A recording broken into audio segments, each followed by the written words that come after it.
Hey guys, welcome to a interesting video. I'm going to be recording all of my open games. Hopefully it goes well.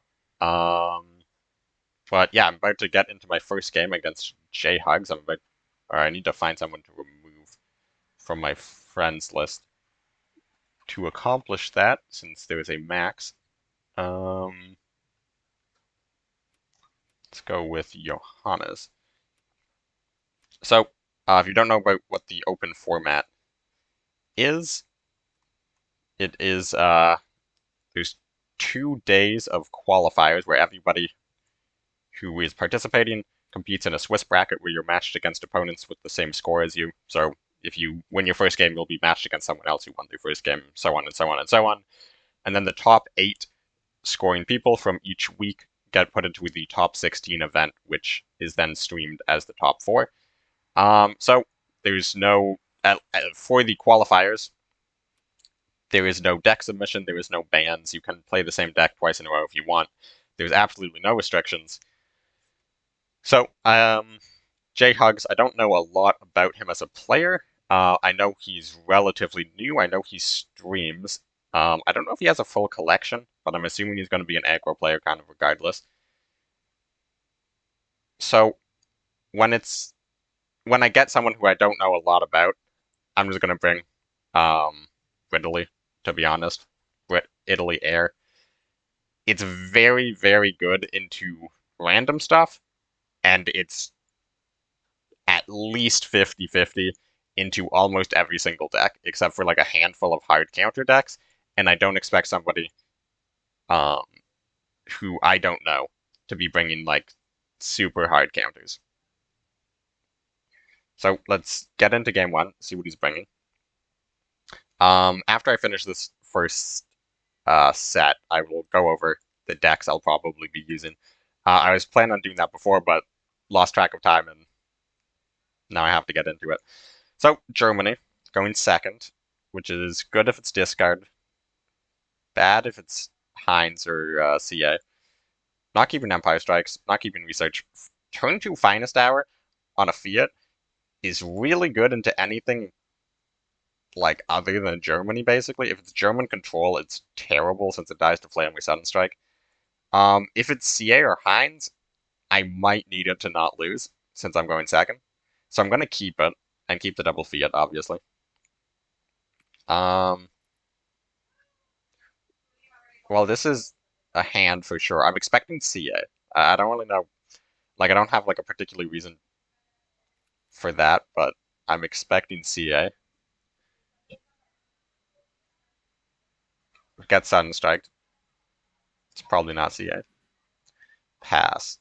Um. Oh, it is tempting to go for the Fiat, like the triple Fiat, but he went first, which means he hits um Root Out, and I don't have any close air support.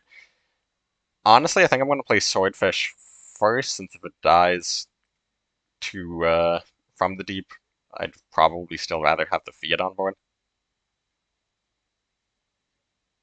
And play it like this, in case I draw close air support. If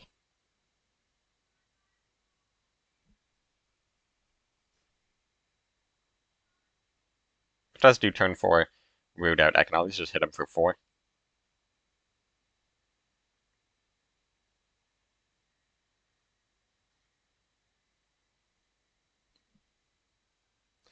Flying Bomb should hit the Swordfish if he has Root Out. Okay, that's a pretty big signifier that it's a Root Out. Honestly, I could just do Fiat Finest Hour now. I put him to 10. If he plays Root Out, I put him to 7. If he... Yeah, that just seems really good, actually.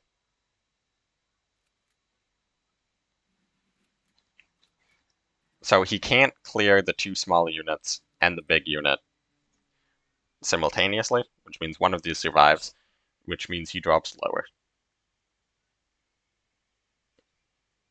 And if I can get him to commit resources to the board, it means he's less likely to be able to spend credits on discard, which means I'm more likely to be able to Lend-Lease. So he has the root out. Not super shocking. Definitely playing one Gladiator. I mean, we're dropping him to 7, and we have the Piracy. Gonna go for double Gladiator. Like, he can't Wolfpack in this situation.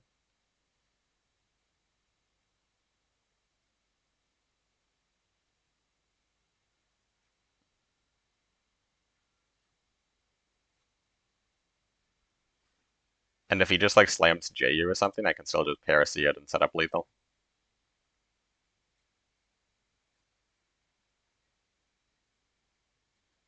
If he plays Panther G, he can't Mare Nostrum and attack with it on the same turn.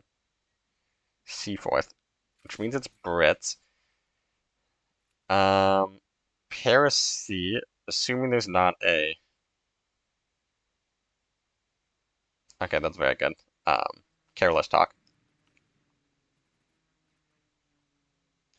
Drop him to 3, and I'm gonna hold on to the Swordfish. It's not enough to kill him if he has a second guide, and him having guaranteed discard on Lend-Lease just seems like a terrible idea, since this is looking a lot like German Brit discard. He has research, he has C4, so he's not as free to play as I thought. I mean, those are like among the first cards you would craft. Convoy. Interesting. So it's not like a direct meta list. It's not just like a copy of my OCC list or something like that. Sudden Strike keeps him alive.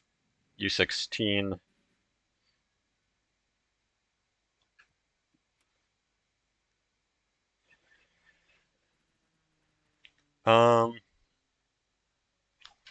So if I play Swordfish, it means he can't Annihilation without dying. If I play Swordfish, it's a really good card for bombing. If I don't play Swordfish, he could Annihilate the Paris C to survive. Convoy into Sudden Strike to not die means he does not have any cheap way of removing units. Which means if I play this and he Kyber Bombs, it's not the end of the world. I guess it means Empire Strike is no longer lethal. If I don't play this, he could just Annihilation the Piracy because he's desperate, and that gives him like a 50-50 chance to hit Lend-Lease. So I think I'm going to play it. If he Kyber Bombs, I go up to 10 or 5 cards.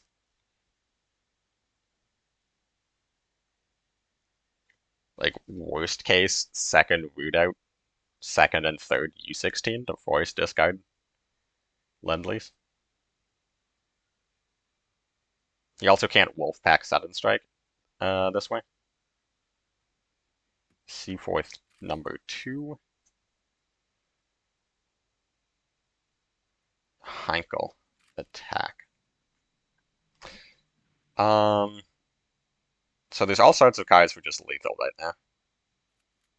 That is one of them. That is like... That's gotta be like the worst feeling for him card that I could top deck for lethal. Like I still had 4 close air supports, 2 Empire Strikes, HMS was lethal, Kitty Hawk was lethal, second Finest Hour was lethal.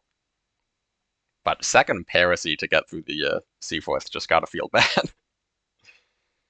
But that makes it 1-0, and I will quickly show you this. This is start.gg. This is the website you use after each game. You confirm. I mean, you don't technically have to do it after each game, but when you finish your set, you confirm the results. Game 1, I won. Confirm. And then let's get into game 2. I could bring Air again. He might not switch. His deck isn't necessarily terrible into mine. I got a pretty good start. If I do switch, what would I want to switch to?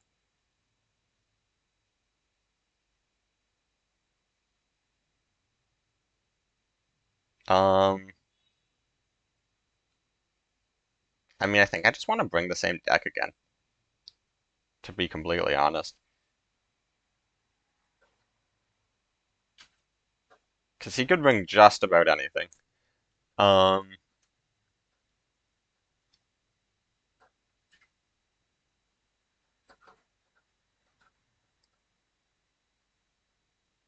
I could bring this US France deck that I've had a lot of fun with.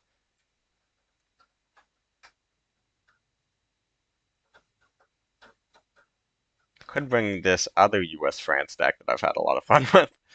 Um, Honestly, yeah, I'll bring that because this is should just be a free win into discard, and it's not terrible if he like switches to something crazy. My deck should be just straight Commonwealth, and it's pretty good into air. He could be playing. Do I keep Liberation? If it's air, it's really slow. I think I have enough healing that I don't keep Liberation. I mean, as long as it's not like super heavy Brit control. So it is air.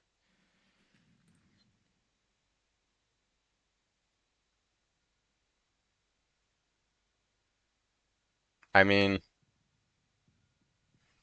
looking immediately, I have 12 damage from nukes. Could just go for a lethal. So if he does close air support, I just killed it 2-2.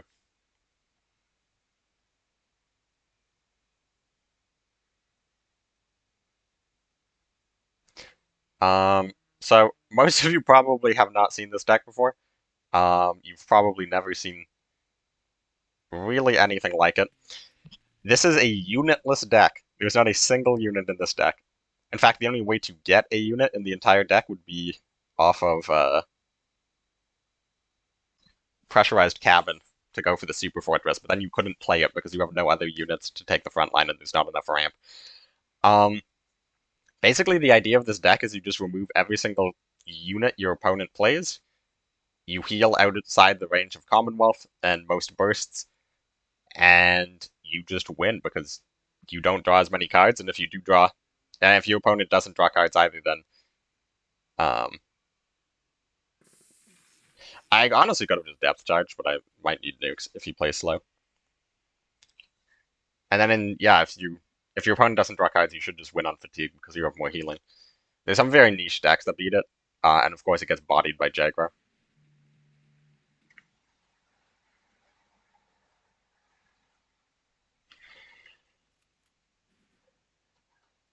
Going to use the Shore Bombardment.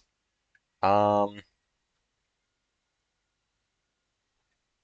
Actually, killing the Fiat might be better. So the Fiat is more damage, and it's cheaper. However, the on the other side, it can't be buffed on its own by close air support, and I'm pretty sure he has a close air support in hand.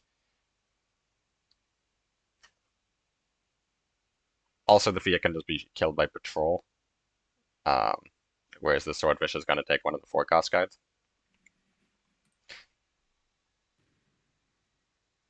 Still think it's better to kill the Swordfish. Also, the lower health on the Fiat makes it more likely that the Stars and Stripes can clear.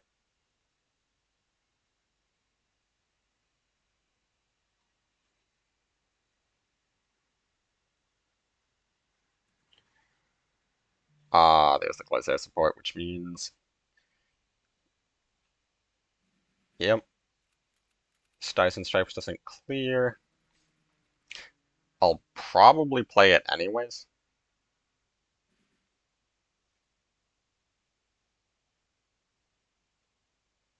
Yeah, I mean, this is just my best play.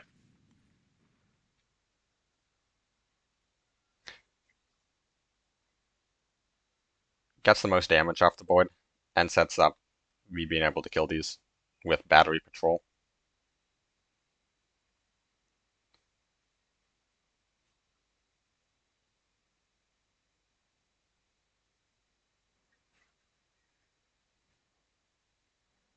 Fiat number 2.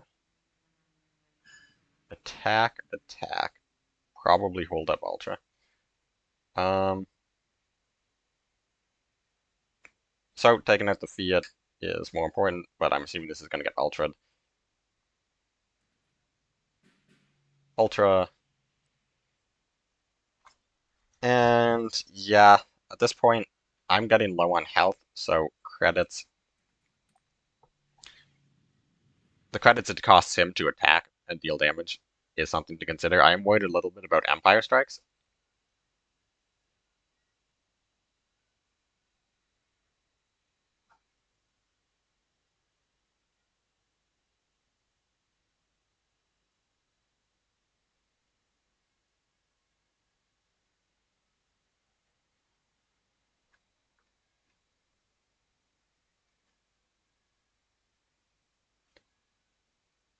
I mean, what would be worst case scenario here?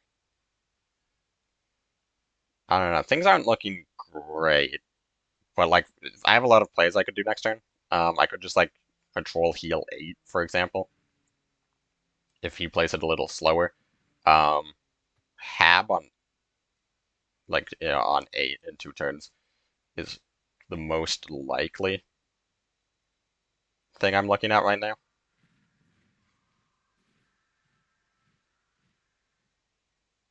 Oh, that is glorious.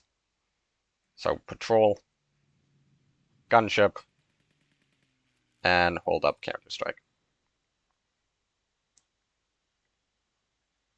If he has Spitfire and Finest Hour, he's just going to play right now because it looks like lethal. He's down HMS, which means he doesn't have an easy way to trigger this.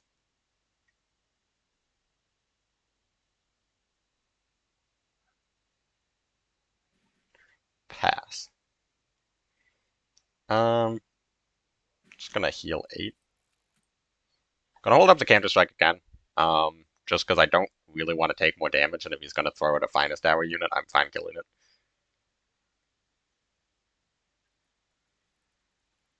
Radar.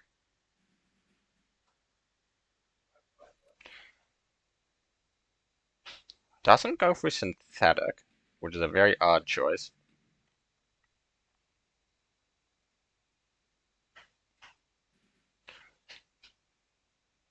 Either it implies a certain degree of inexperience on the deck, or it implies that he doesn't have a Finest Hour in hand. Because if I was in that situation, I'd just go for synthetic rubber. Like, you're at 18. You're not really at risk of anything. Or you're at 22, sorry. You're at, well, no, he would be at 18 because he would be before heals. So you're not at risk of, like, anything happening. And I'm healed up to 14, so why wouldn't you just, like, get a synthetic rubber, get it at 0 cost in hand, and then just chill? Could be setting up a, oh, you know, it would suck if he has Finest Hour, attack, trigger it, and the next turn he has Spitfire, second Finest Hour. I mean, I guess I could go for Penicillin.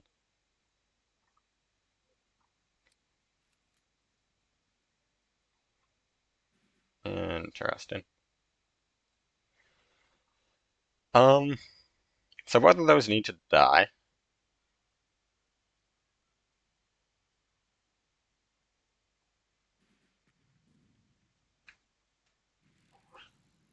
What would be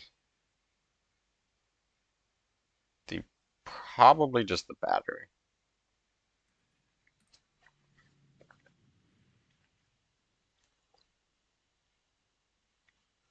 So burst from hand, he has 2 Finest Hours, 1 Empire Strikes. That is the grand total of burst. And this takes out 1 Finest Hour.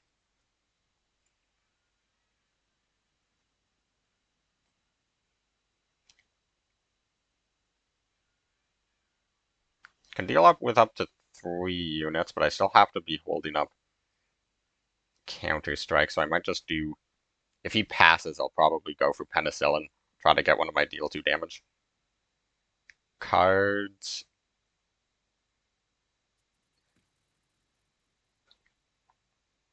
Okay, if he passes there, I just do Hab. Ooh, that is tempting.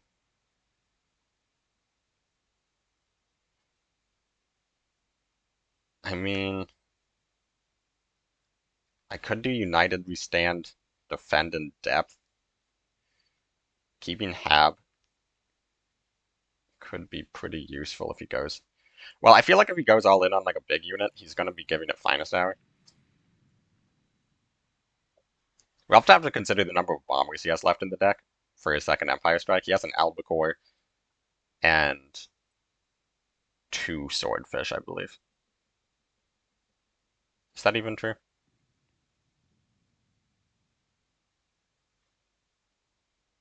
So he started with Fiat.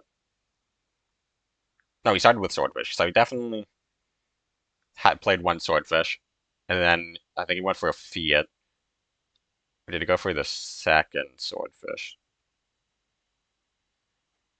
That might be his last Swordfish.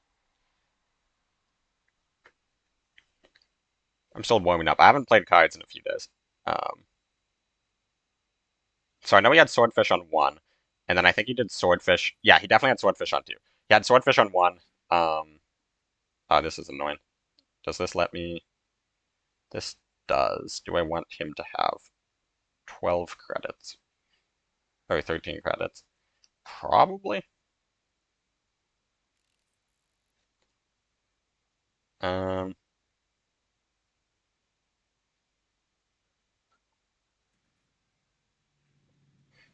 So yeah, I think he only has 1 bomber left in his deck.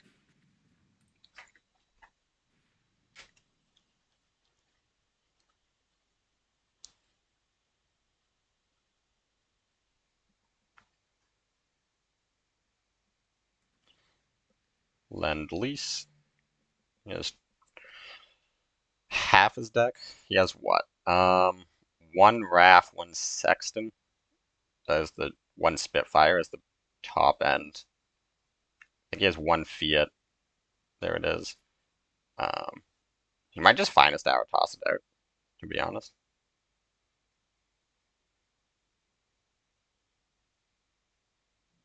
Mary Nostrum. Now is the Finest Hour? Finest Hour. Okay. So that's 1 Finest Hour gone. Gladiator. Okay, so it's penicillin time for sure.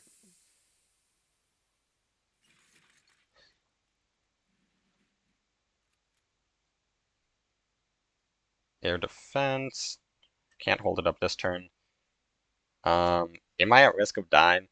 Spitfire Finest Hour, triple close air support would be exactly 18. Okay, well, I don't... I guess the only way I would have to play around that would be hold up air defense and pass.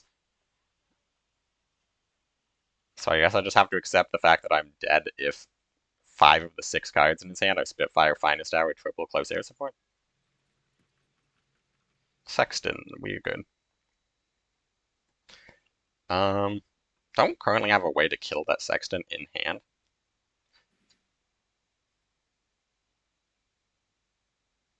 Which is a little annoying. Might just be phony wartime. Like, I don't really care if he draws a lot, as long as I can continue killing the board. And I still have like DFAs in the deck and stuff. Yeah.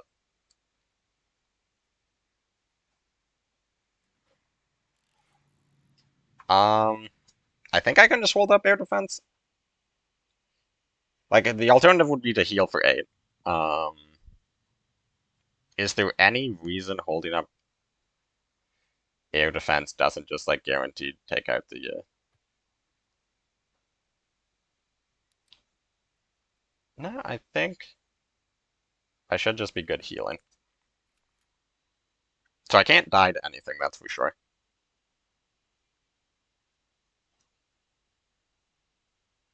He seems to be, like, he seems to be a pretty intelligent player. Like I think he's been playing around these countermeasures. Gladiator. So he's also running low on, like he's running low on a lot of stuff. He has a lot of card draw and buffs in his deck. I think he has 3 close air supports, convoy, lend-lease, maybe 2 convoys lend-lease. The finest hour. So he's like actually running really low on units. Like he has this gladiator, a second gladiator, a second wrath, Spitfire, albacore. I think that's the grand total of units he has left in his deck. Oh, and the Pharisees, of course. Finest hour face.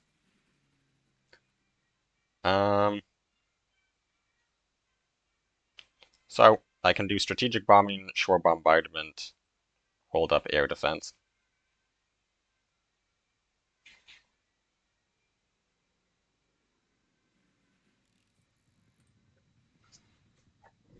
So he can't give Spitfire finest hour anymore, but he still does have the Spitfire.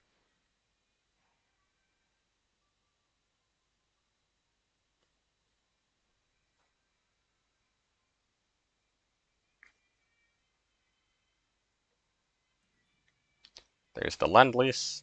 So he's now basically just fully committed. I mean, there was never any chance he won on fatigue anyways, but like he has his entire hand or deck in his hand now, so it's all in. He has 2 close air supports. Oh, he runs double Mirror Nostrum, actually. That's interesting. So I can destroy the last card in his deck. I might just double Liberation, since I might as well.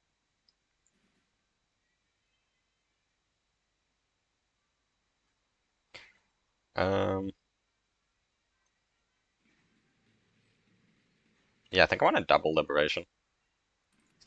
How often do you see that? Just double Liberation on a full hand. Okay, so he has 1 close air support as his last buff. Unless he wants triple Mirror, which I highly doubt. So he has 6 cards left. A Spitfire, a Albacore, an Empire Strikes, a close air support, probably a convoy, maybe 2 convoys. Oh no, he has Monty and Shelling, of course.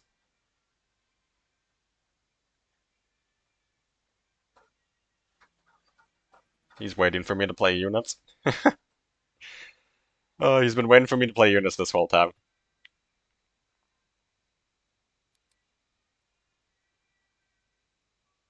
With both liberations gone, it would be smart for him to hold on to the resistances. Like, you can get rid of them for free, but they would just mean I'd overdraw him more with the Phonyway. Smart play by him.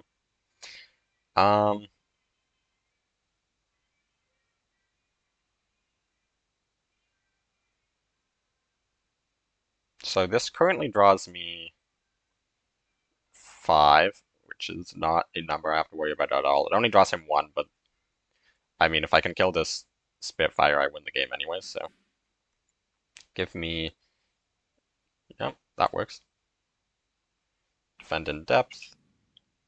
Might as well defend in depth again.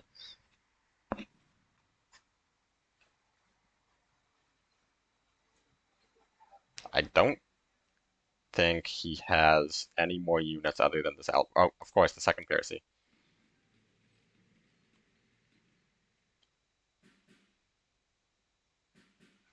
The last card in his hand, Convoy? Empire Strikes, I guess?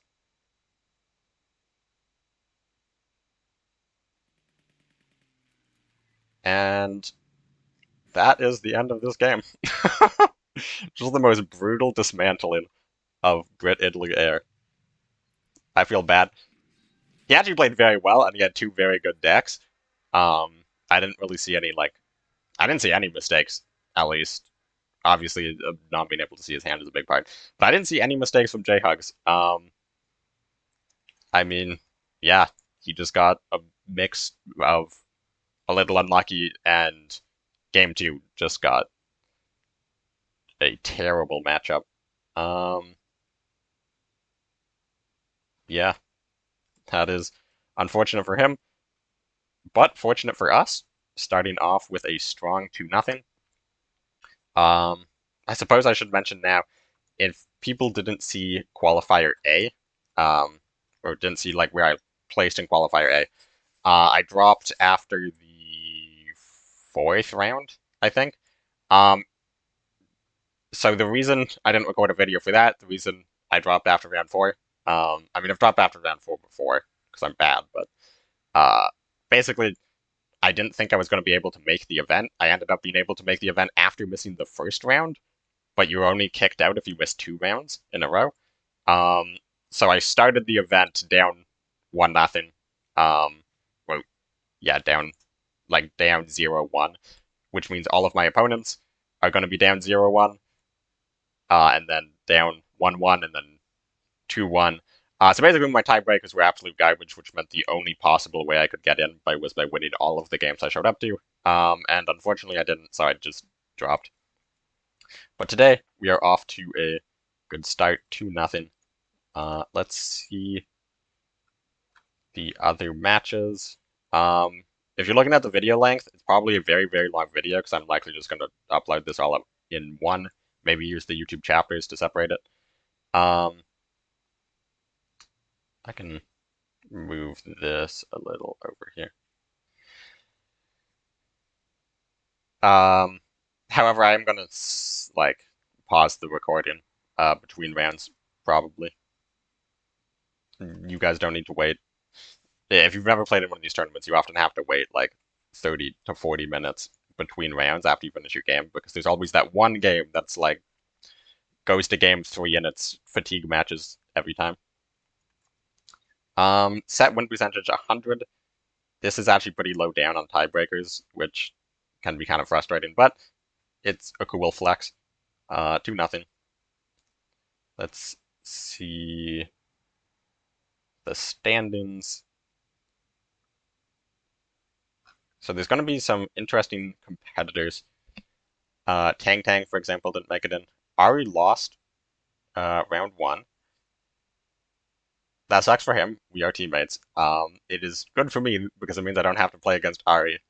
I don't have to worry about playing against Ari right now.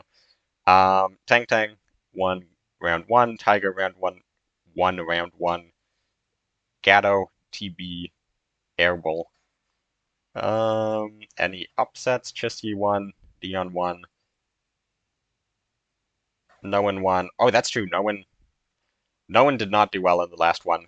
Tang Tang ended 9th, if I remember correctly. Birdo Burrito won. And then there's this game, which is interesting, 1-1 between Kumashin and Bison. And then this John PX Dear Admiral game, 1-1. So, while those games finish, I'm just going to quickly take you through the decks that I might bring. And it's very matchup dependent. It's what I think my opponent might bring. It's sometimes just what I'm feeling in the moment, like you saw with that last deck. So, this is the main one that I'm gonna bring. Not first every time, because if I queue into like another top player or a player like I've played against in tournaments a lot, they're likely gonna suspect this. They'll either bring it themselves, in which case it's a mirror, which I'm confident I'll have at minimum a 50% win rate against anyone in an air mirror. But you often want better than 50%. And then they might just be like hard countering air because they're like, oh, J King, he grinds air, bring anti-air. I mean, I have Feigned Retreat. I'm probably not going to bust this out in this tournament, but always could. I'm still running the Enigma. I've noticed a lot of people have been cutting Enigma, going down to 3 orders. I don't think I'm going to edit this at the moment. I don't think I'm going to be taking out Handlock because I don't, in a format where there's no bans and no fixed deck lists, I don't think Handlock's that good. Excuse me is the This is the wrong deck. Here we go. Excuse Me is my Britain France deck, the deck you just saw me play. I named it Excuse Me because I was playing a game of Ranked last month, queued into a random person. I don't remember his name off the top of my head. I'll have to look that up one day. But I played against this completely random person I've never seen before. He's playing US. He starts removing my units, starts breaking up the French cards. I'm like, okay, so it's US France control. And I was just playing brittly. Like, I was on like a 10, 12 game win streak, just grinding brittly. And he just kept removing and removing and removing, and he never played units. I had these Parasies, Shellings, Montes sitting in hand doing absolutely nothing. He's just never played units. And it got to the point where I'm like, I'm starting to run out of cards. Like, oh crap, he still has a ton of health. And I like landed some Spitfire hits. I like spaced between the countermeasures with my HMS. Um, like played around Stars and Stripes, and it didn't matter. He just had more removal than I had units in my deck, and eventually I just lost the game. So I immediately went into my collection, put all of the cards I remember him playing into the deck, refined it a little bit, and named the deck Excuse Me, because I was just sort of like dumbfounded at what I had just lost to. I was like, is this good? Is this insane? Did this guy crack the meta? Um, I mean, hard loses to Jaggro, so not really, but it's a very interesting deck. Uh, Absolutely craps on certain matchups. Of course, there is the Southern deck, the Commonwealth deck. A lot of the Chinese players have been playing this. I don't remember if I have any specific techs in this one. I don't think so. But yeah, this deck's always strong. This deck's stupid strong. I'm just not a big fan of playing it. I find it you brick on the mulligan more often than I see other people do, and I don't think it's because I'm mulliganing incorrectly. But maybe I'm bad at the deck. You never know. I have this Britain France deck. It's sort of like a mini ramp control deck. Has a really fun combo of Chasing Shadows plus P47, which I thought of a couple days ago. And then another really fun combo is the Rima with the second brigade. If the second brigade loses Mobilize, which your opponent's almost certainly going to do the second it hits the board, um, and it's given Mobilize back by Rima, as the card text says, at the start of your turn, give +1/+1 if mobilized, which means that it will continue to have that effect if given by Rima. So if you can War Machine on 2, second brigade on 3, Rima on 4. It is hilarious. Also, Potion with Chasing Shadows is pretty funny. I don't think the deck's bad. It probably won't bring it out unless I'm up 1-0 because, I mean, let's be honest, it is experimental. These decks suck. I was considering looking at the Siberian Transfer OTK, but I don't think I have. I still haven't played it yet, and I'm not about to break out a deck I have zero experience on in tournament likely. Um, Germany, Italy. Think this is the only list I have at the moment. It's a pretty strange list compared to what other people are running. I mean, maybe I should just suck it up and throw back in the discard. I think having the discard is terrible if you have any intention on beating aggressive decks, but it's also just really hard to win in the mirror without the discard. And if you're in the mirror with the discard, it's just a 50-50 crapshoot of who draws better, who discards better. Um, and I think if you have the discard, you just get your teeth kicked in by aggro way more often. Um, However, without the discard, it's also on the weaker side to Commonwealth, I guess. I mean, I think the Careless Talks are really good.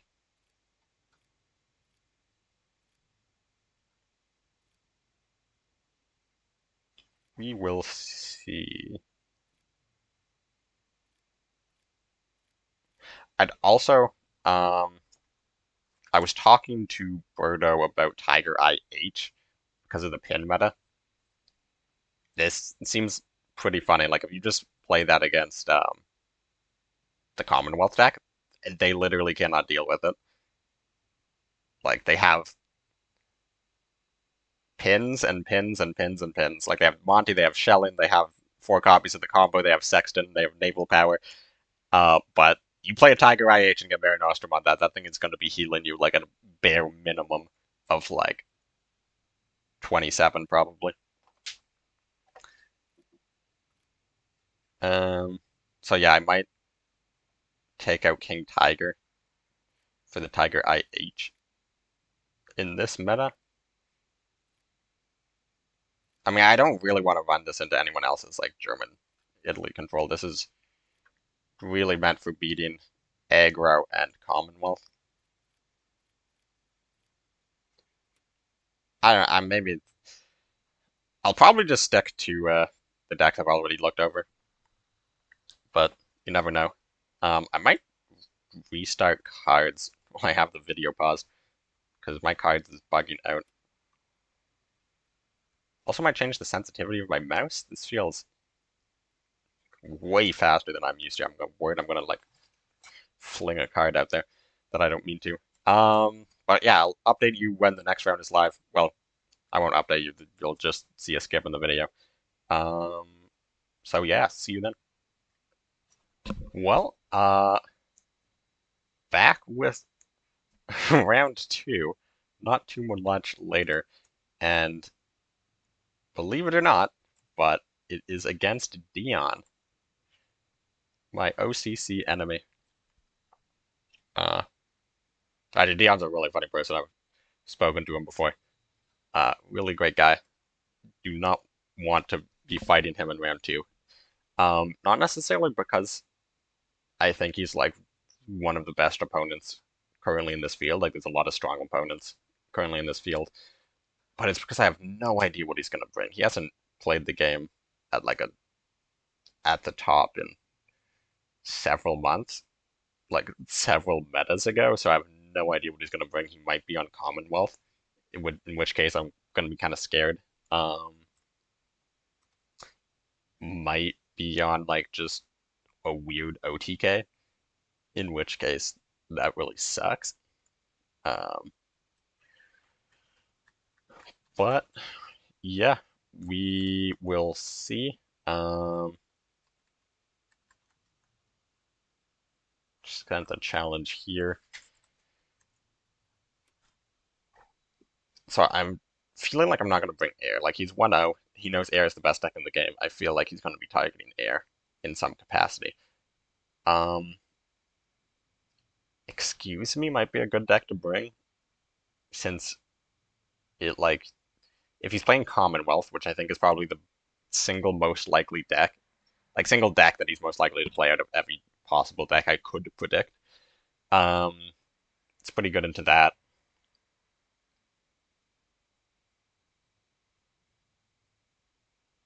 If he's playing OTK, a lot of OTKs get stopped by the countermeasures. However, if he's playing Great Patriotic War OTK, kind of makes the healing irrelevant. Yeah, I'm gonna bring this deck. Be right back.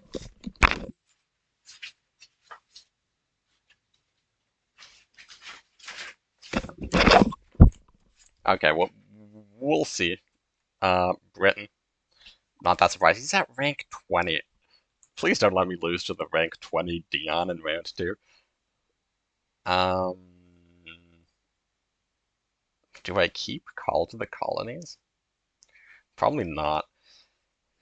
Um, I literally have no idea what's going on. Maybe I do keep it because it's healing. If it's Commonwealth, it's pretty good. Still might, he actually might just be playing air. I don't think I've ever seen him on air, but he has certainly just played meta aggro before.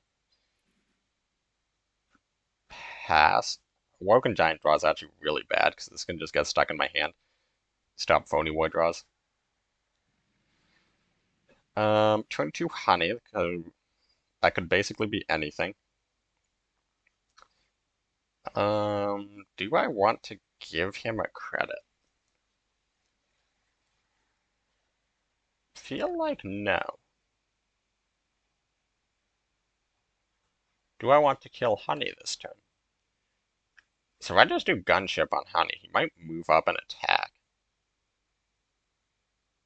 Is that a bait that I'm willing to take? I mean, it's the difference between 1 healing and like 2 damage for the chance to actually play my Awoken Giant, which is like never going to come out this game. I think it might be worth it. I mean, I went first, so my hand's small. So I really want to get this card out of my deck. Also, he's just not going to like draw any cards or anything. It doesn't. I don't really have to worry. He moves up. Thank you. I bet he was not expecting the Awoken Giant. I bet out of all of the cards that went through his mind, that was not one of them. Okay, so it is the credit denial deck. Really happy I got the read on that. Also really happy I have 2 Call to the Colonies. So already he's going to have to deal 16 damage on top of Commonwealth. Which, if he's just running the normal, like, Tang list, it is literally just not possible unless he can stick a unit. And, I mean, if you look at my hand, you're not sticking a unit against this deck. So he can do Wellington to 30, Second Daylight to 28. It's basically all the burst from hand. Any other unit should theoretically die before it can do anything.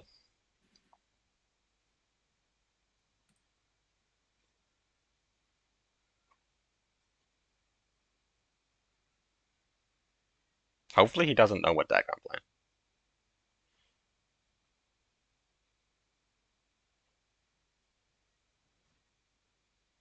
Also, hopefully he's not the Commando's version of this deck.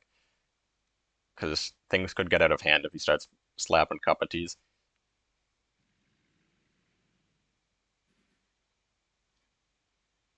Gonna go with this because I feel like there's an Ultra. No Ultra. I could Battery, put him to 18. If this is the Tank list, that actually like could start to seriously interfere with his ability to play Commonwealth to begin with.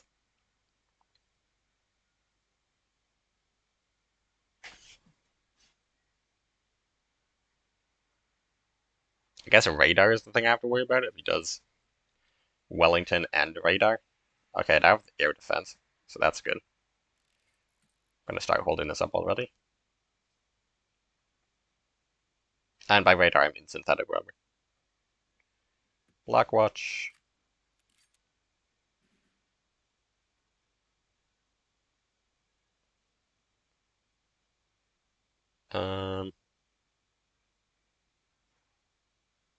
Probably just DFA. I mean, there's the argument for not killing it and playing like Shore Bombardment or Battery just so I can get these cards out of my hand. However, I feel pretty good about just removing it. Okay, that's gonna get batteried. Or is it? Could do Shore Bombardment, United We Stand.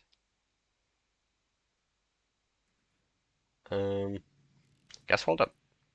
Well, I guess I should hold up Air Defense, because the only Blitz things in his deck I have to worry about are Blitz planes. So if he, like, in the future gets a unit I can't kill stuck on the board, maybe I should hold up both in case he does, like, Wellington, 0-cost Wellington and a Lancaster.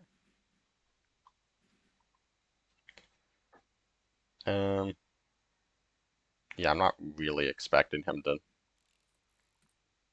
flood enough where Stars becomes useful.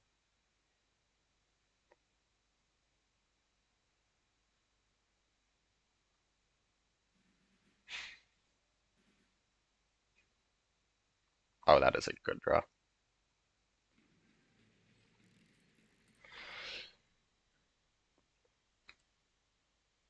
And Mills Research. I really don't think he can win anymore. Like, I think this is I think it's just game over. Yep.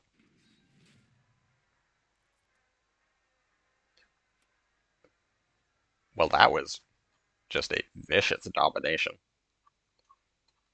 Um, let's get him again.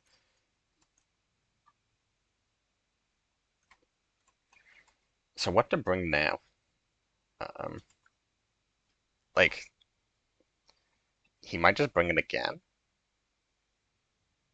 What do you bring to hard counter what I just played on the fly? Maybe Jagra.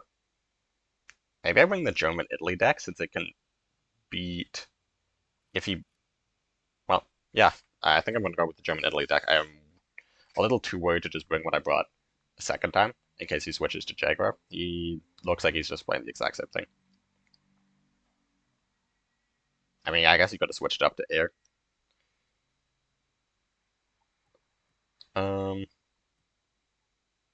do I just keep this? I mean, maybe keeping Mary Nostrum is silly. I think keeping Tiger IH is fine. Oh, maybe I shouldn't have held that up. He might have like turn one Pioneer, in which case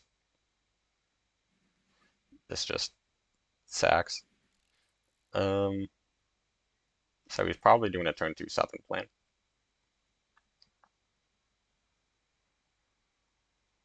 Yep, turn two Southern.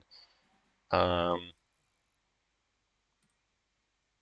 gonna hold that up. He can't do Blackwatch yet unless he does like Observer Blackwatch. Daylight. Mm, maybe I pass this turn. 'Cause there's not a whole lot he can do with Crusader on an empty board with 5 credits, and if he just plays Blackwatch this turn, switch to a Commando version. That's very interesting. Means Careless is coming back out. Probably want to sudden strike that.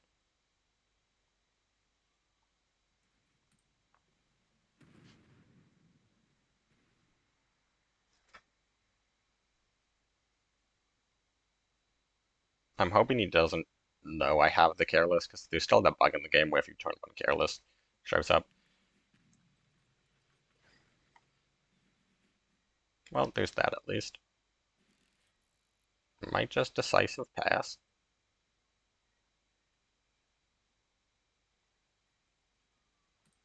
One credit off attack of the colony is working. If he moves up attacks, I can root out. If he moves up attacks face, it just dies. Obviously, this cup of tea, which is going to throw a wrench in both of those plans. Probably just FW next turn. Triple Observer Core. Oh my goodness. Please.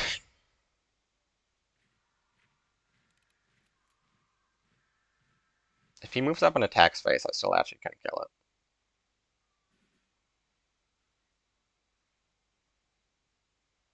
it. Um, so that's like almost certainly getting dealt with by Yagged Bomber next turn. So I think I can Panzer H. Not Bologna. Um, I mean, I'm kind of getting the feeling I'm not going to get up to enough credits where this is going to become relevant, so maybe just the Mare Nostrum.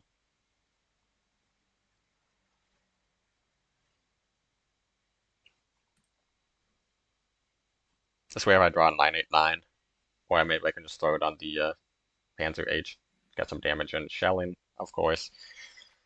The good thing is he isn't healing off of any of this. Like, I don't really care if he draws through his entire frickin' deck. He's not getting commando pings and he's not healing. Um, don't really want to throw an attack of the colonies into that. Don't really want to play anything. Might just pass. Like, even if he doesn't attack phase, whatever.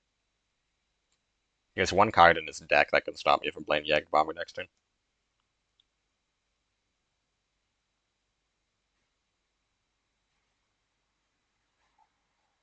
Okay. I was literally thinking in my head unless he plays Raid. Um,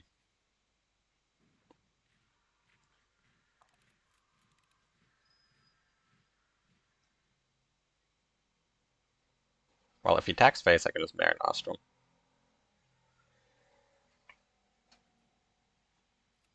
Oh, that is bad. What the hell is that? Uh, okay, well, I'm just gonna heal 3, because it's looking like I need to. How is that, dude?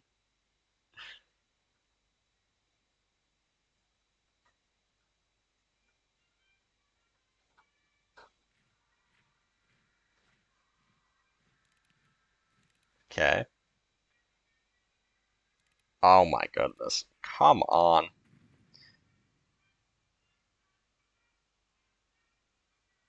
I mean, I'm just dead. Like, one, he should just move it up, and if he doesn't move it up, dude, I need fucking confusion.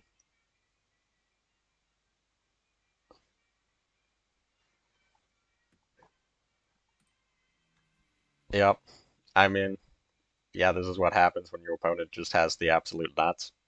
Turn 2 Southern into Daylight, into Shelling, into Southern, into Daylight. GG. My goodness. Never got past 5 credits.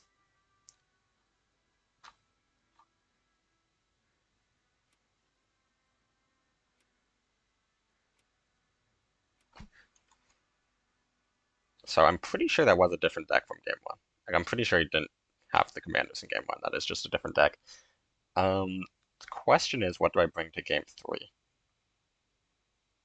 I could just bring German Italy again.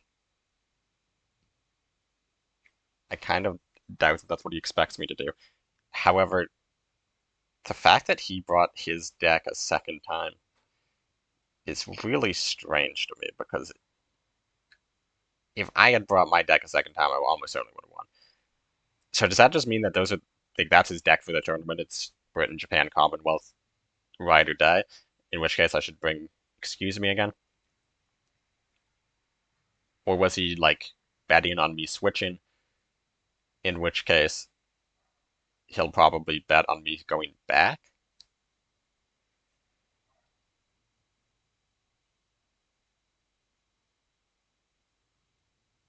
I think I want to bring excuse me.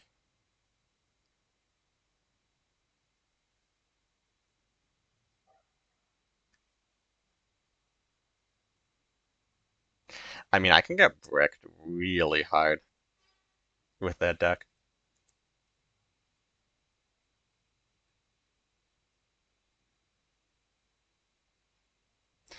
Screw it.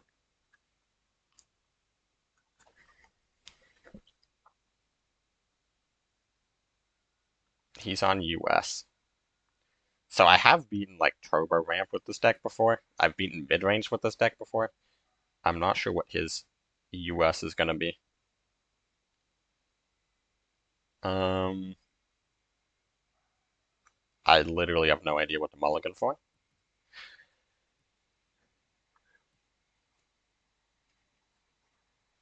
Probably keep the gunship mission. This is not a great hand. Probably should have just stuck to the German control.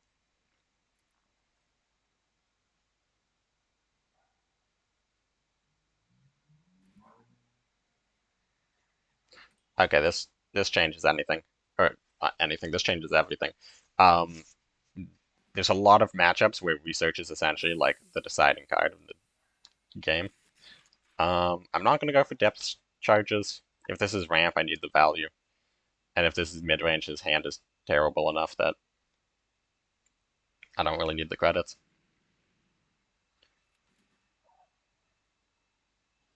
Ooh. Um, kind of want to just keep that there because it dies to stars, it dies to strategic bombing. If it gets to the front line, it's annoying, but it's like 1 damage.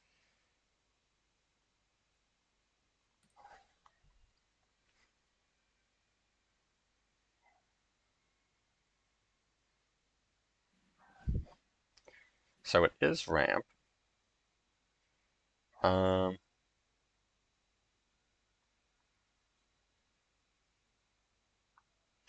do I gunship now? I'll probably play strategic bombing next turn. I think there's a very high chance of that. There's also a very high chance that this moves up, though. I think I should probably just kill it now. I mean, with 8 credits, there's very little he will be spending all 8 credits on, not moving that up.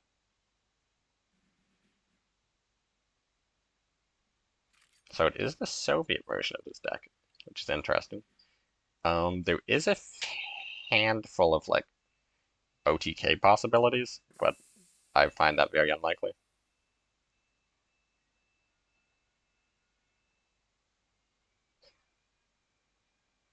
Yeah, nukes is probably better than pressurized cabin. The one worry is if he gets like British research, and then he can go for um, the making things more expensive. Okay, he got Cali.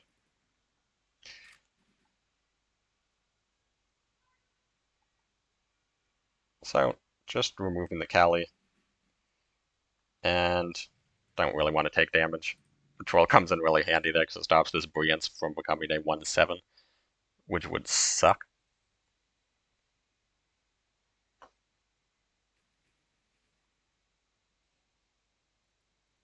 He has his research. I haven't hit any of my healers yet, which is a very big problem. Well, I guess I have hit the gunships, but is it worth just defending in depth?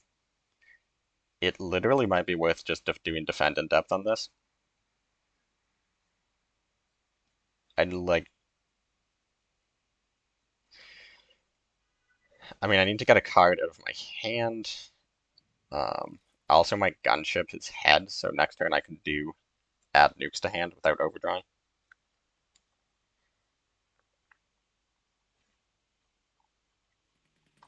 Also, using credits while I can is important, since it's looking like he's just going to try rushing me. I think this research isn't the same research he got off of. That was an interesting order.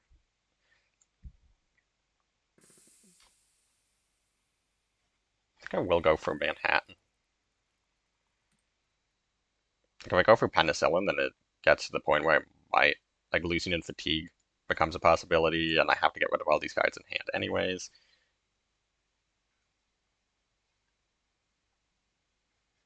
It is also still possible that he's just playing an OTK deck. Like, you throw in Patton and a couple of final pushes, and then you can just use that Fury Artillery. It's not really what I think he's doing, but you never know.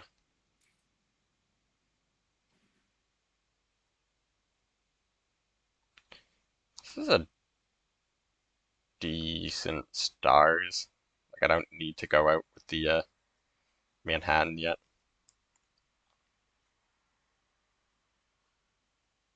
It's also a decent strategic bombing. Might actually just do strategic bombing, to be honest. But then I can't hold up air defense because Skytrain's alive.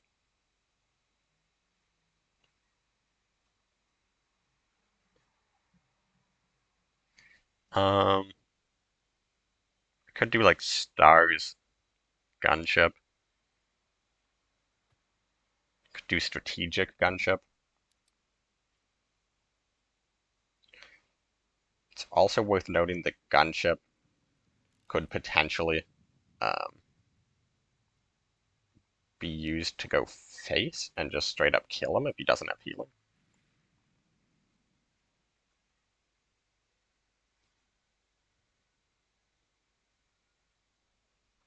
Okay, just go for the double nukes. Ouch.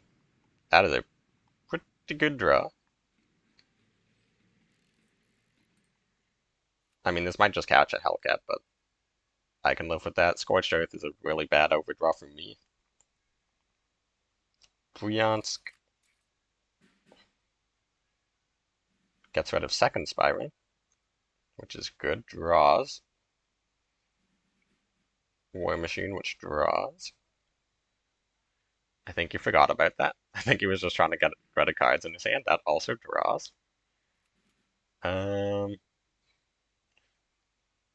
Gets into stars range.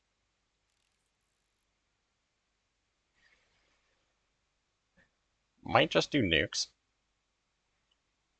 Might do stars. Okay, I think I should do stars and shore bombardment. I think DFA being able to hit whatever I want it to be hit without needing to waste extra credits is important, and I think saving these nukes is probably going to be important.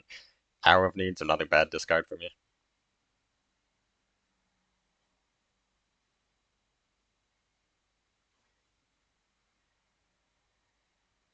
Jasko, that's fine. Makes DFA annoying.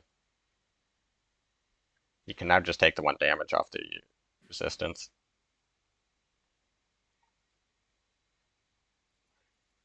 German research. Well, that's bad.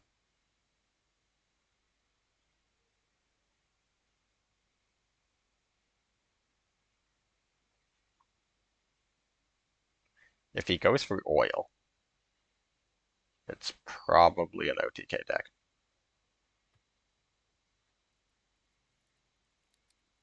That is scary.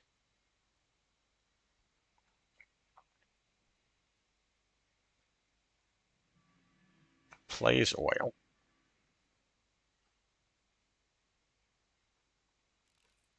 Do I just pass? Like, I feel like the ability to play double nukes is going to be pretty important.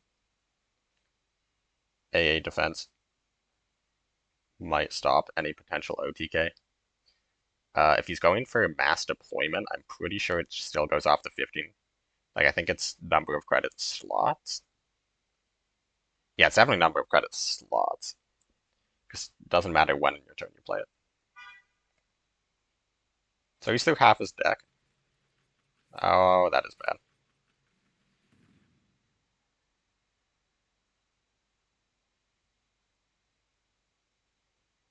That is very bad.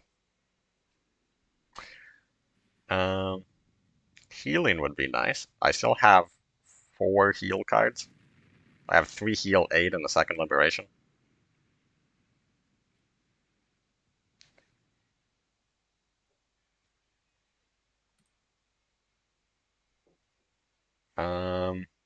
He can't Super Fortress attack. If he does B17F, it doesn't kill me.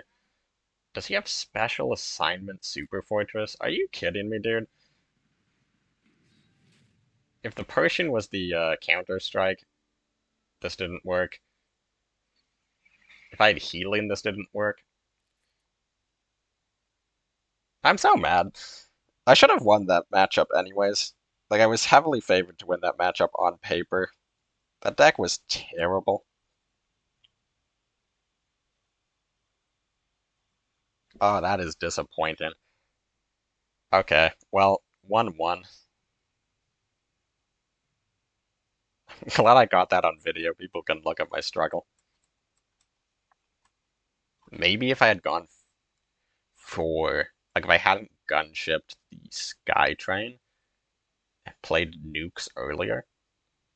Like, I assumed he was just trying to bait out the nukes because he had like the more traditional, like, Avengers B-17s, like he just packed his deck full of large units. Um, and I didn't have a great response to those, which is why I was like holding on to those nukes for dear life.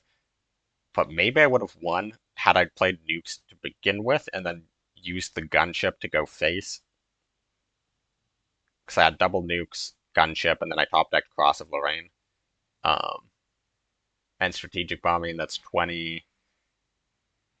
Did I deal enough damage previously to that? Because he did heal for that game. I don't know. That is deeply disappointing.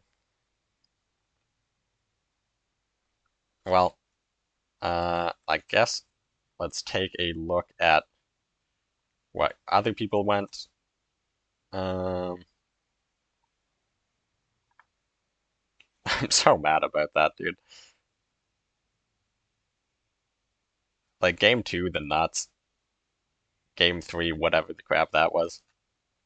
Um, Now we see how fun it is trying to navigate start.gg.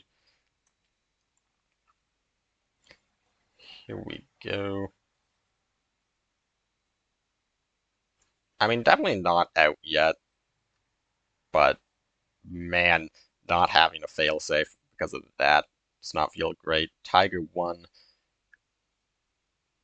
Tang Tang up 1-0.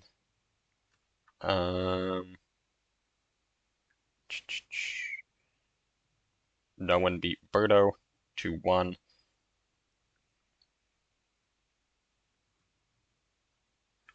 Ooh, non-GMO Salt, I forget.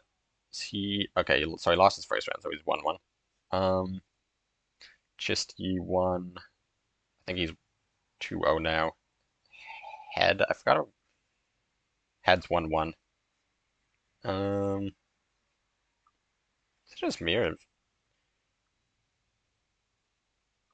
Oh, wait, hey, here's John PX. No games reported there. Airball lost to Tiger. That's an interesting matchup. Kumanchin won. It was 1-1. Yeah. Oh, TB won. There you go. So he's 2-0, I believe. Yeah. So there's a lot of names that are 1-1. A lot of names that are 2-0, and a lot of games still going on. Hopefully my opponent won his second game. I guess I should check that.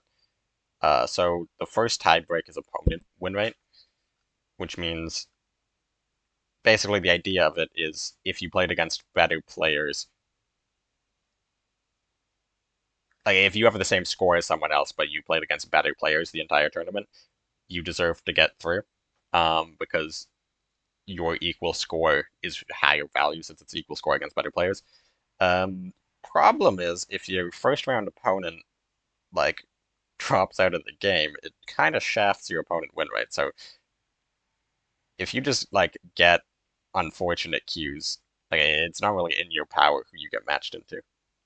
So hopefully JHugs can get a decent win rate. He is 1-1. He streams, by the way. He is currently streaming this. By the time this video goes up, he won't be streaming. But if you look him up, I think his Twitch is just JHugs. Should check him out. Yeah, I'll be back in round 3. Hopefully, I will have recovered from that depressing. And we're back with round 3 against Sidecrawler. A couple things happened. In the meantime, my round 1 opponent, JHugs, had a very sad loss in round 2, so my tiebreakers are not looking great at the moment. I also had Dian send me his list, which looks something like this. 2 Final Push, Patton, 2 copies of the Howitzer. He had 1 special assignment for Super Fortress Pershing, and 1 Patriotic Zeal for a combination with those things. So, could I have beaten this deck 100%? I think I'm probably still favored. It's really difficult for him to do kill in 1, and I can stop so much of the rest of the damage. But yeah, I mean, knowing what his list was, he was more likely to accomplish killing me with my hand looking the way it did. However, still so many things went wrong. I think I'm still heavily favored in that matchup. I'm still very, very sad about that. But, oh, I just realized I was showing the deck. My OBS is not on KARDS. Here we go. So, this is what the deck looked like. 2 Final Push, Patton, 2 howitzers, 1 special sign, and 1 patriotic zeal. Really doesn't have a lot of late game, like only 1 flying fortress, 1 mass deployment. Well, you can only run 1 mass deployment, but yeah. Oh, that is such a frustrating loss. And especially seeing like the combo pieces, thinking back to him like milling. Just random crap. But such is life. We are now focusing on winning the next 4 rounds, because that's basically what it's going to take. Also something that I realized is this Britain-France deck. I tuned a little bit between rounds. I might bring that out. But our round 3 opponent is Sidecrawler. I've seen him in opens a fair amount before. I've played him on ladder a fair amount before. If I remember correctly, he once brought like the hardest anti-aggro lineup I've ever seen in my life to a tournament. He is currently offline, according to this.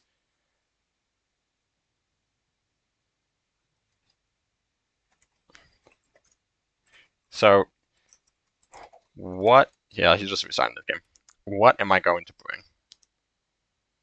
Round 1, or game 1 against Sidecrawler. Not air. I don't really feel like bringing anything aggro that can just get like hard countered. Might bring the German Italy deck again, just because it's a little bit more well-rounded.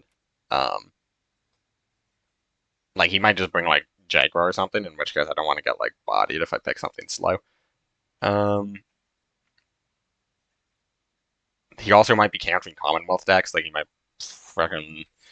I suspect he's going to be doing something to counter the meta, so I could see him playing like hard anti-aggro. I could see him playing like triple doubting system. I think I'll go with German Italy control in the first round, just to like get my bearings, see what's happening.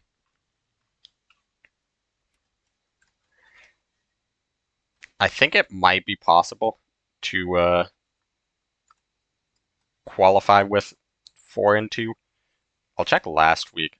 There's going to be 6 rounds of this.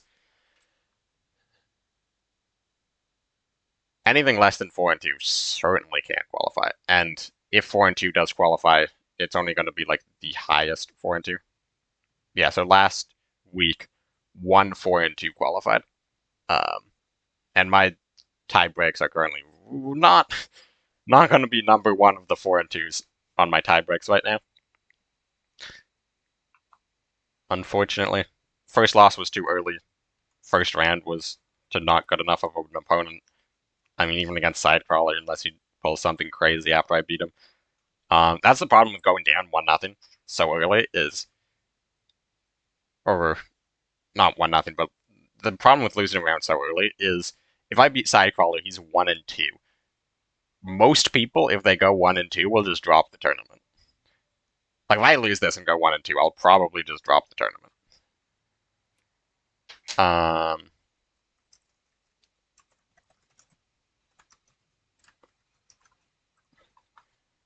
So that's the reality. Like if you go 3-0, 4-0, and then drop a game, so you're like 3-1, and you're playing against someone else who's 3-1, and you beat them, and they go to 3-2. That's still over a 50% win rate for your opponent's set win rate, and they probably are just going to finish off the tournament. But yeah, I mean 1-2's probably going to drop. If I win this, go to 2-1, 2-2's still might drop. And even if they don't drop, like that's 50% win rate going into round 5. My win rate's going to be so crap because there's going to be 4-2s who go 4-0 and then lose their last 2 rounds. I'm suddenly realizing that he's probably a Jaguar player. This is suddenly coming to mind. Do I keep blind for a day? If I keep blind for a day and he plays key on 4, that's very, very good. If I keep blind for a day and he doesn't play key on 4, this is just a dead card. However, if I get rid of this and he plays key on 4, I probably lose the game. So the question is there other cards in my hand good enough to allow me to keep Lion for the day? I think I'm going to go with yes. So he gets something down on turn 1, but then I kill like anything he plays on 2 and 3, and then I have Root out on 4. 989 Marinostrum's also a very good combination. It's Betty? Oh, Lord. Well, that sucks. It also probably means he, I think I killed this. It probably means that I got the countermeasure bug where you can see the careless talk. Like, what are the odds somebody makes that play on turn 1 if they don't know my list and they don't see me spend a credit? Okay, then. Well, hold up from the deep and pass. Honestly, I probably could have just held up careless because, like, worst case scenario, if he slams key, it goes to 3 health and I play Root Out anyways. I think I should have played up careless instead of from the deep.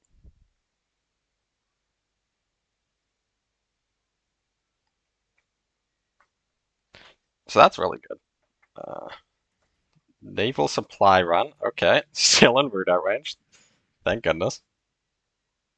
And then I have Hipper if he just like slams something big, he discards one of these cards. Hopefully he's not running the bolster burst of fire variant of this deck. Are you kidding me? Well, that's deeply upsetting. I'm gonna do this over anything else. This lets me get up the countermeasure. If I played JU, he could just Sendai it.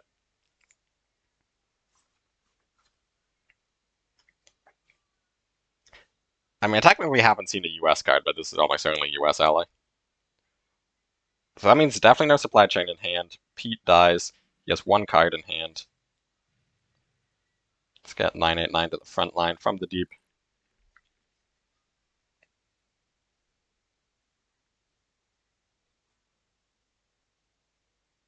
$222 dies. Naval supply one does jack all. It means he is dead. Okay, game 1. It's a really easy win. I'm not gonna lie.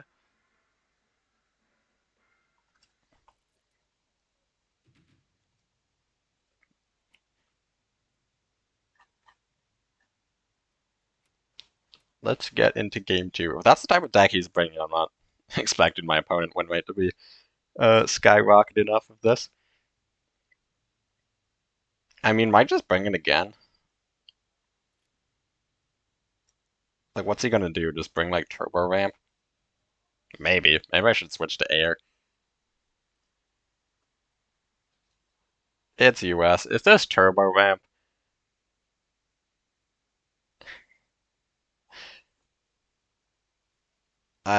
This is gonna be sad, isn't it?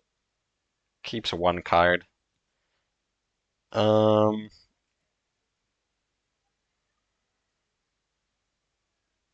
do I want to keep the Marinostrum? If this is ramp, Marinostrum, or not Marinostrum, Marauder, is not great. I want to keep it because it could just be playing mid range, in which case it's pretty decent. It's ramp. Well, it doesn't have to be, but mid range almost certainly doesn't keep a card if he has no 1-drops in hand. Passes on 2, sorry. I guess it's going to be the Milk Truck on 3, which is the card he kept. Red Devils. Is it mid range? Okay, so it's like weird. Play 989 now because I can't play it in attack next turn because of the Red Devils effect. Is he gonna Sherman? I'm so confused as to what's happening.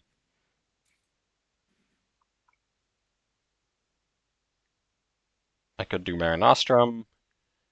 I'll probably just do Errata.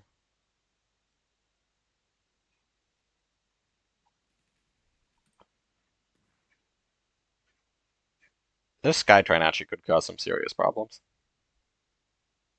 Especially because I still have no idea what's happening.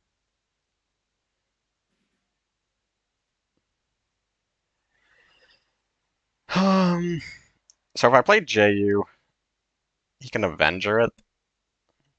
in which case I can kill it. I could just kill this guy right now with attack in the colonies and do the errata, and then he won't be able to B17. Doesn't seem terrible. I could also just do martyr attack, move up. That's just gonna like start milling me cards. I don't need to draw at the moment. Same problem with the JU. I think just killing this. This is gonna start to cause pretty massive issues if I leave it on the board too long.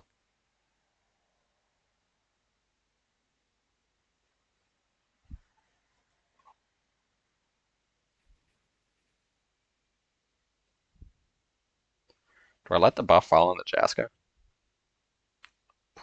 Probably. I mean, I guess the alternative is to keep the errata alive. Ah, crap. Um, there's the milk truck. Couple different options. Going for research, I'm never gonna beat research. Like he's gonna get nukes or pressurized or penicillin before I can hit discard on this. Also, if I go for this now, I can't move effectively get all my cards out this turn. Do this, it lands on that, that's fine, I suppose. Because this is gonna die to, like if he has like stars and stripes, I guess, but then he can't do anything else. Kyber Bomb, they was gonna die anyways.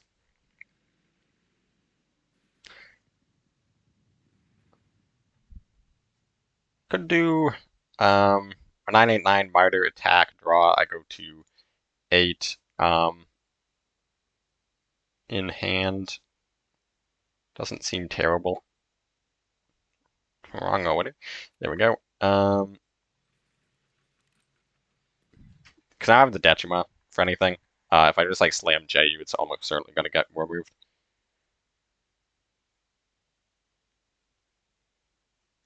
He is Brit ally, so that's good to know. So it's ramp, but I guess this is probably just a ramp deck that he has for playing on like ladder and stuff. Please hit the crap. This is probably just like a ramp deck he has for playing on ladder, so it's not like teched to be super heavy. He just picked ramp because he's like ramp is good into control, which is true, but maybe I do beat him. I can't beat him to penicillin, but I could beat him to nukes.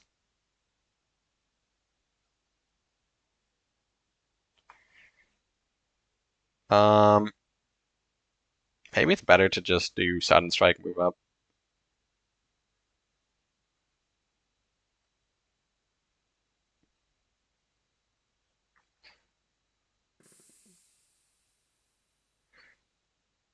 I feel like just milling a card in general is not great.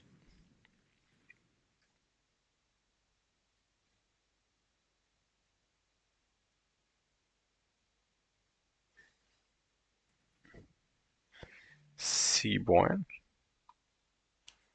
Okay, that lets me get value out of a second Mare Nostrum. And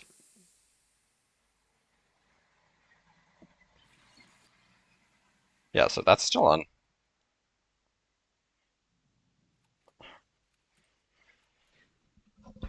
That's still on 9. Um, I guess he's thinking about penicillin if he did Seaborn that turn, instead of just add nukes to hand.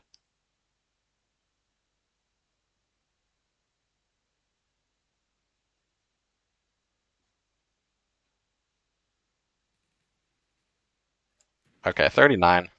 That means even with nukes, I'm on 27. So I'm not worried about getting rushed, which is really like the main worry against ramp. Otherwise, you can just play it really slow.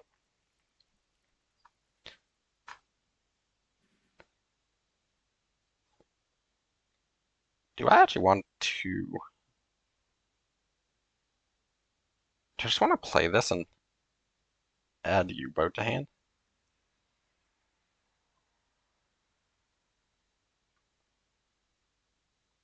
Maybe. So definitely going for the U-boat. He could be playing Black Watches, even if I wanted to go for UN Project. The question is Heinkel better than nothing? Like, is Heinkel better than milling a card? Probably. Because if I play Heinkel and he kills it, um, I could have like Schwalbe or Comet stuck in the bottom of my deck. I suppose the argument is if I don't play Heinkel, I could mill Comet or Schwalbe. I also could just kill my own Heinkel and make him discard, but that does not seem worth it. If he's just playing a normal ramp deck, he's down C1, he's down B17. He'll have Gren. Maybe Avengers as well. Maybe Mass Deployment. If he's super greedy, a Pershing or a B17F, I'm not expecting a lot more than that. If he's running Jasker and Skytrains and Red Devils. This is a ladder ramp deck. There's the Black Watch. And Hellcat to kill it. Getting pretty low on cards.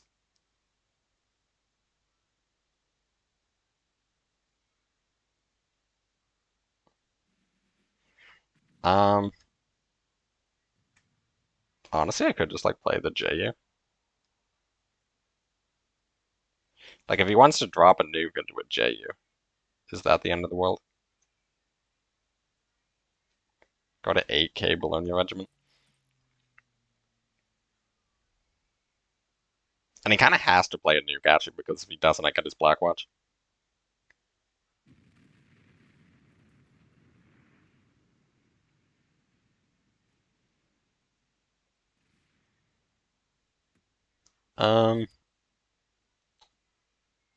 Do I want to play Careless Talk? Because if he's just gonna like slam a B17 or an Avenger, this does absolutely nothing.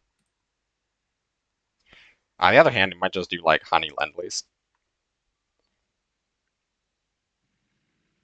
I think I can live with not getting Careless.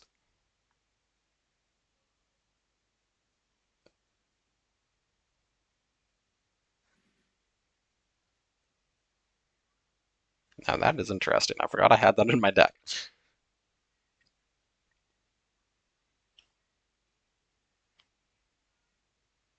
He might have the countermeasure that draws if I move up. He might have the plane that kills it if I move up. Might just pass.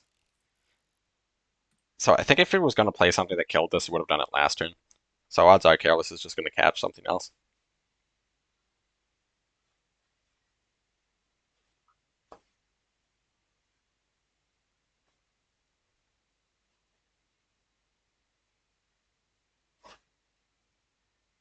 A future play to consider would be 989 attack Hipper. That might be a situation that arises.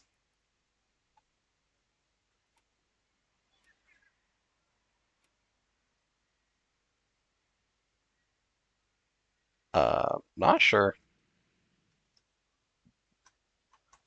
He is aware. Like I am aware when he is playing. Not sure what he's talking about there. Passes again. Could just get this last Mare Nostrum out of my hand.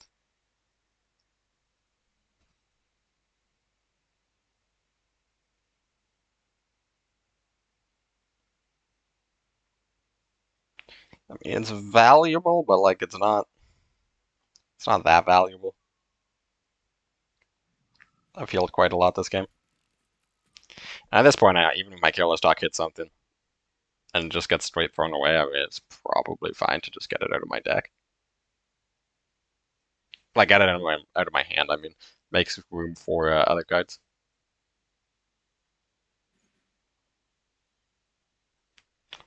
From the deep.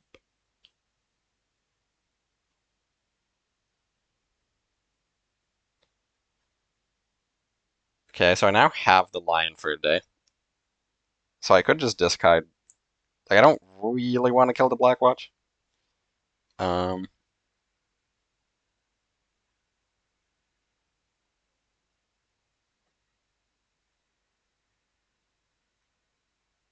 if I play the JU, he's 100% just nuking. I might be forced to just U-boat on the Black Watch. Mass deployment, B17F. Wow, those are good discards.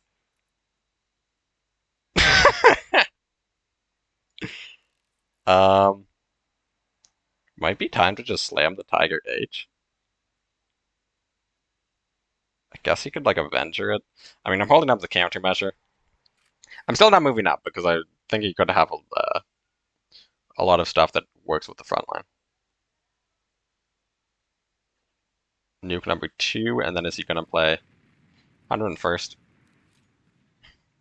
Fair enough. Incorrect order. Um,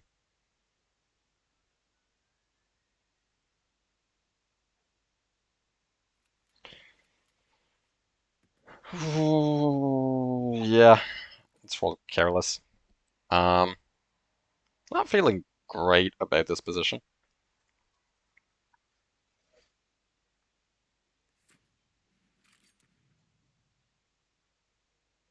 Carpet. Okay, that's just gonna get line for a day, to be honest.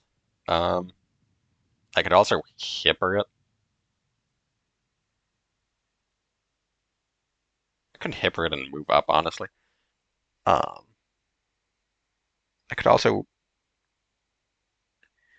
hipper my own JU to get it back to hand so I can't die to strat.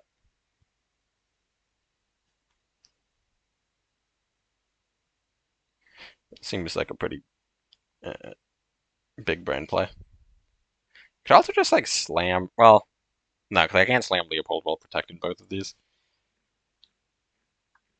So let's get out of this. The Comet can now start farming the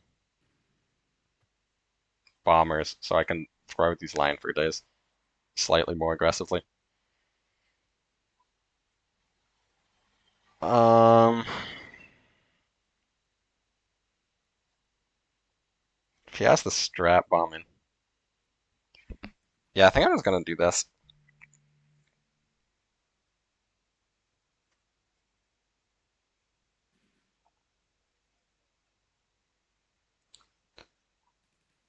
Let's see, no countermeasure. Well, at least no attacking based countermeasure, which means I can hit face with Comet.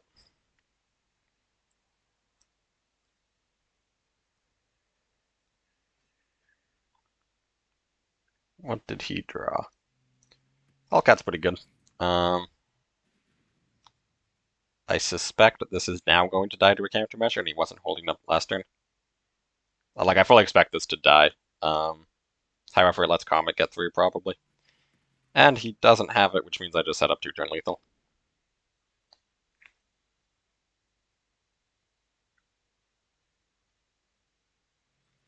Persian. I actually have lethal through Persian.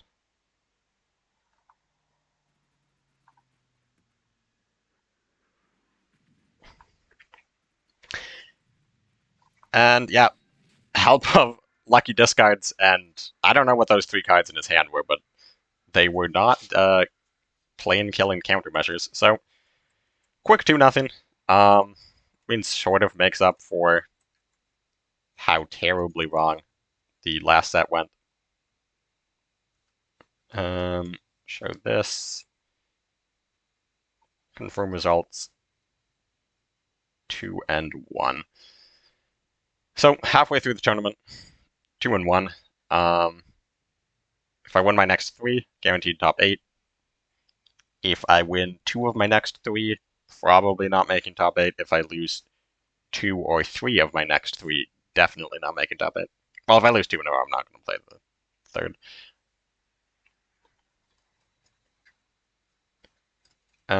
Let's see how this is going. Refresh. I saw No One versus Dian, both 2-0. That's going to be very interesting.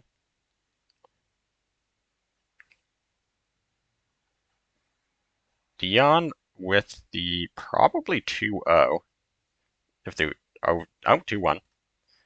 Birdo 1, TB 1, TB is 3-0. Gorky, I completely missed that Gorky was in this tournament. He's 2-0 apparently. Tiger versus GM Logan. Tiger 1, so Tiger's 3-0. Tang Tang versus Gatto. 1-0 in favor of Gatto. John PX. He is 1-1 and winning. Head. I guess he's 2-1 now. Yep. So there's a lot of sharks in the 2-1, especially if Tang Tang drops down. Non-GMO Salt 2-1. And JHugs 1, which is good for my tiebreakers. And Dian winning is good for my tiebreakers. So standings are going to be all over the place since there's still people playing. But as it currently stands, out of the 2-1s, I am apparently not doing well. Oh, it's because I haven't Sidecrawler hasn't finished updating. I'm not 2-1 yet. But if you actually look at the games played, like Dian 6-3, Cocachino got a bye, it looks like. TB 6-1. So Dian's gone to game 3 in all 3 games.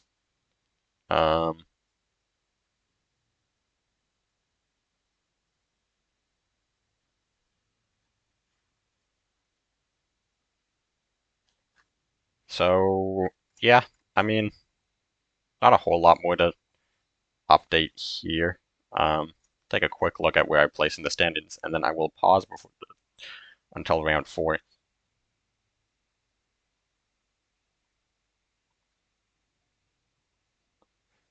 Of the 4 and 2s, where am I? Is it still not updated on this page yet? Yeah, still hasn't updated.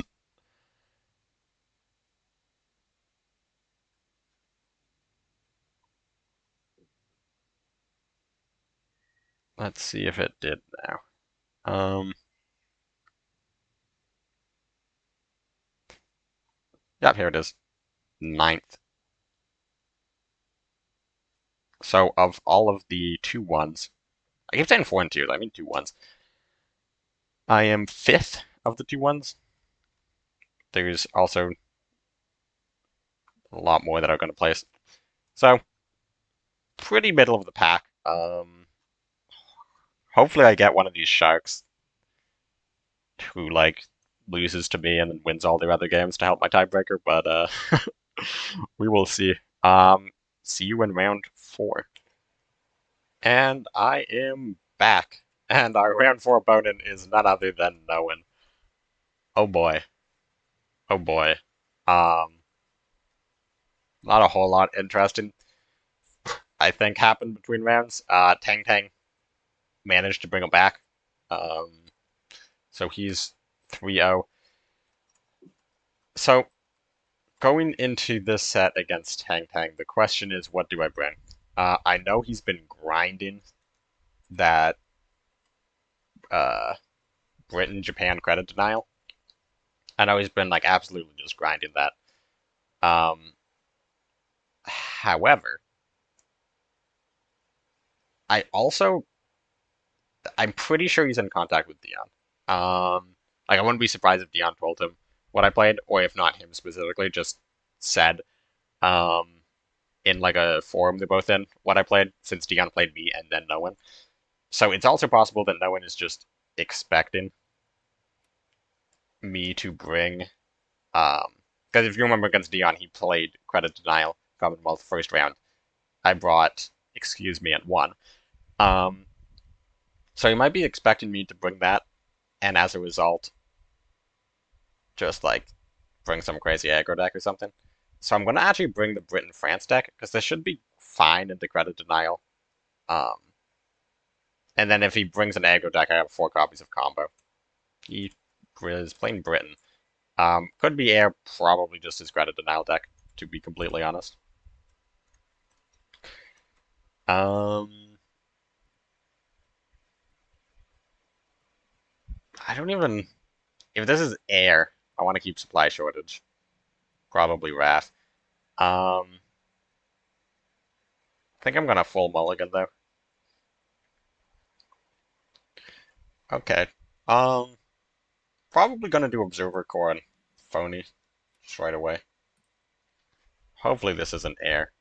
If this is air, this is gonna be a sad game. Not that I don't think my deck can beat air, but just this is not the hand for doing that. I'm gonna hold on to the resistance. Try to actually destroy cards with it. Yep, okay. Not that surprised. Not a great hand. Um,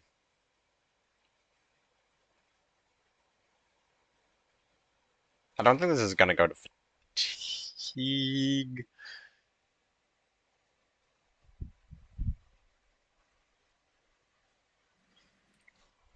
Might just want to get this out of my hand first. He doesn't run a ton of units, so this is basically an extra draw off of Phony, and I kind of doubt this game's gonna go to fatigue just because I have enough units. Double honey start. Could you not? Please. Ooh. Ooh. This is quite interesting. Still think I'm just gonna get this out of my hand. So next turn I go to 5 cards, honey dead 4, Phony draws 5. It's pretty good. Southern Clan. Could just heal another 8.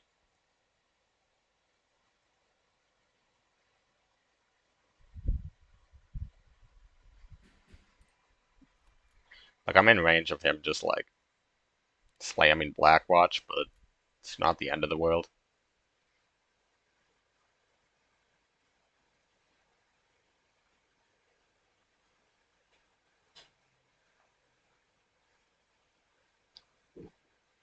Daylight.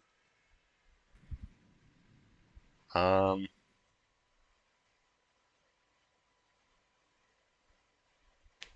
well, crap.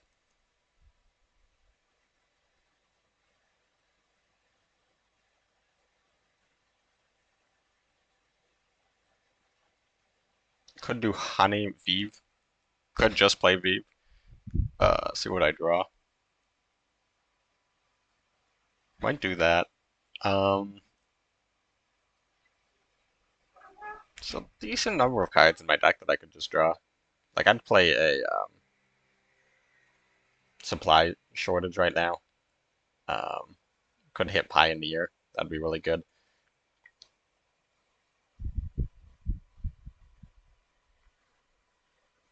I think it's time to just play this. Not spectacular. I don't want to play Phony War before Honey, because one, I might need the healing. Two, if I just play Phony War now, I'm going to get Blackwatched. And I'm going to get Blackwatched anyways. Not that surprising.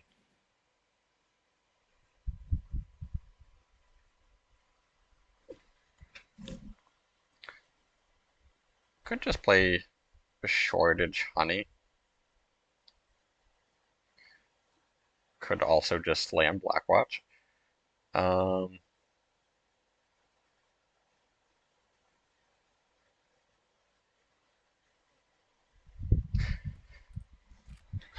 Don't feel 100% about playing this Blackwatch, but it stops this Honeys from taking or like dealing more damage.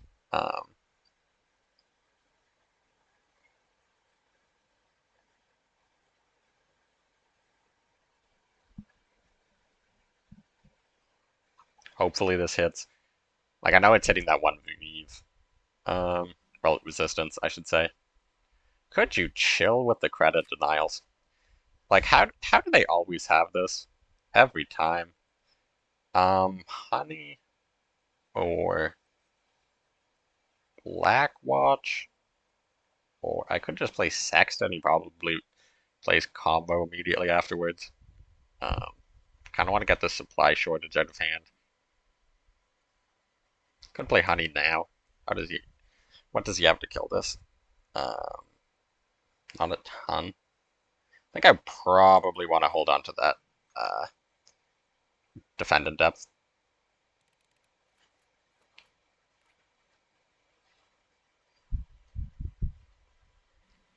Observer. Lancaster. Attack face. So he has a... Oh. Well, that's bad.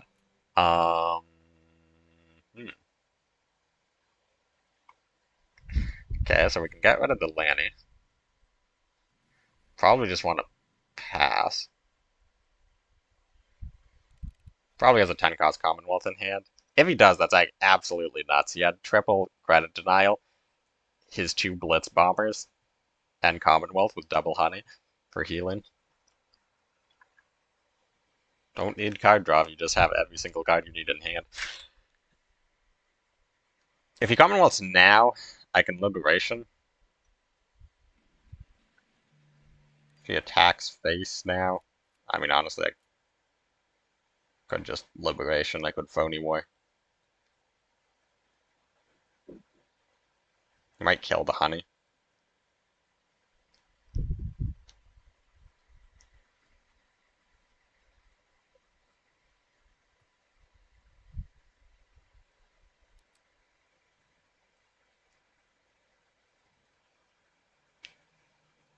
Hits Blackwatch. I guess this lets him kill my honey that way. Interesting. So these 2 units are dead. I can Sexton that, maybe. Can also Liberation heal 9. It's like not terrible. I mean, Sexton gives him something he has to respond to. And he probably responds to it with combo. But if he does that,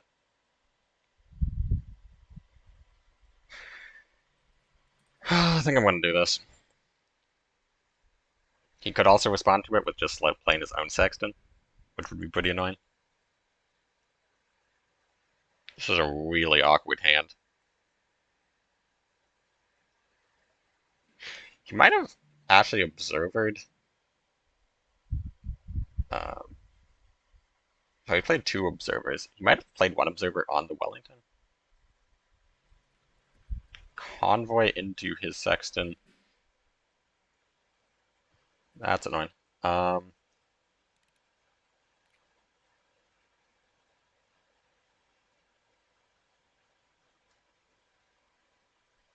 do I want to do?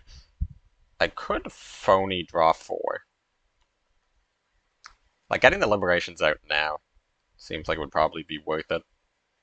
But I need a way to respond to his board.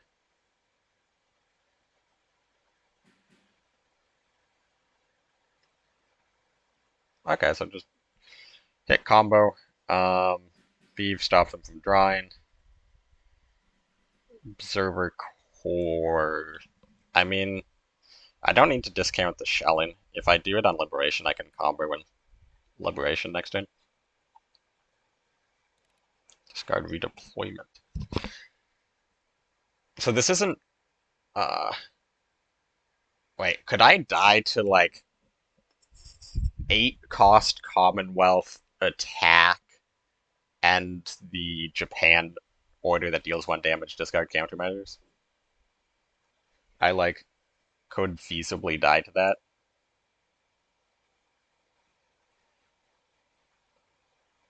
I mean, that would be so sad.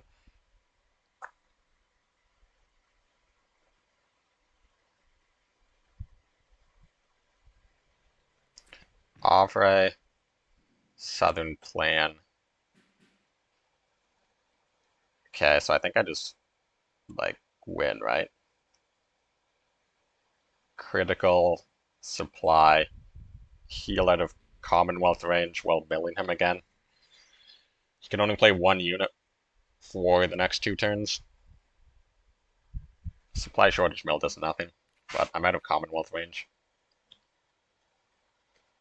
He runs Havre and Wellington, and Lancaster. So that does solve my problem with Tank's version of the deck. I thought Tank's version of the deck was quite terrible into like anything slow with a moderate amount of healing.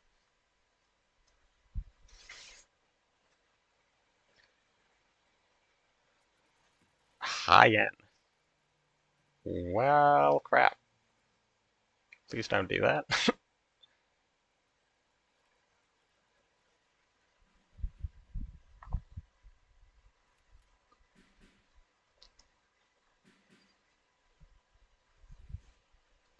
So I can just Sexton that, of course. Pioneer draw's pretty good. Could do research. Do I need? Probably just gonna do radar, I think.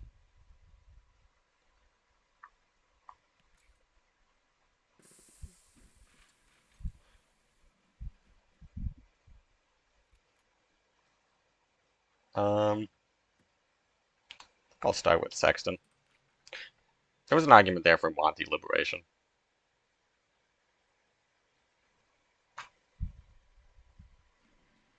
Convoys again. Every time he convoys, it makes me worry a little bit less about losing in fatigue. There's the combo. So Sexton can't hit high end, but also high end isn't attacking anytime soon.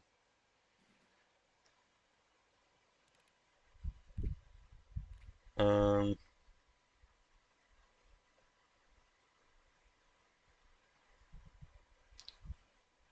could do Honey Phony.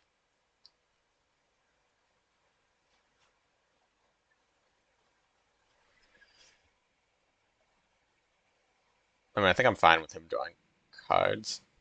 I could actually prefer if he draws cards. Just defend in depth. Commonwealth does basically nothing.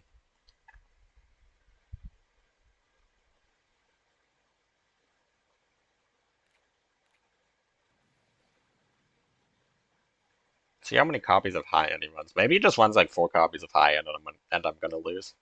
That'd be pretty funny. Fortification. Alright, that Blackwatch did a number.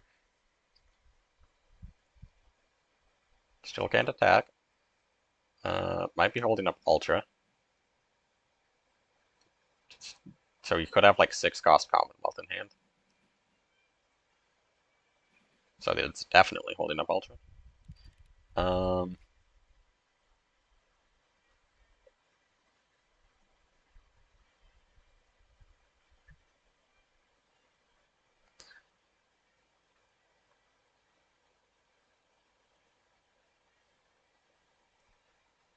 So let's see. The order I want to do this in.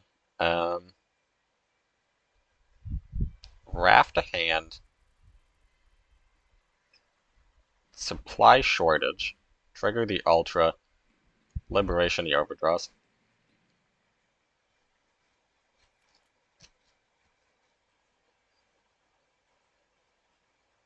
Oh, he didn't have. The hell has he been Observer Coring?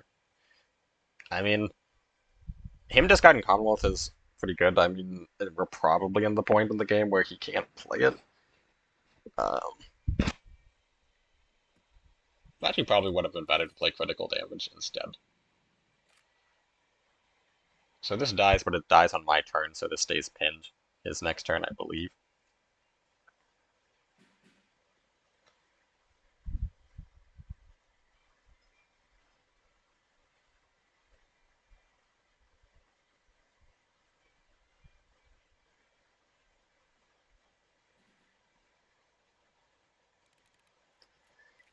There goes Pioneer.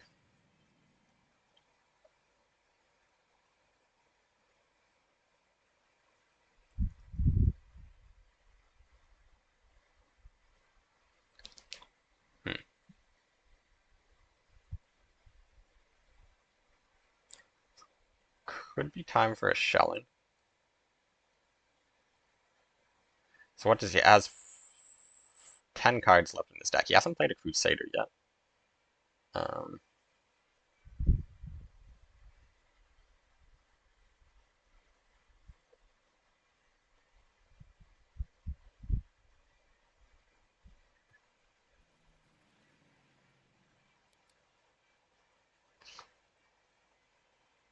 This Shelling's coming out. Kind of want to... Like, I know hitting the high end does nothing.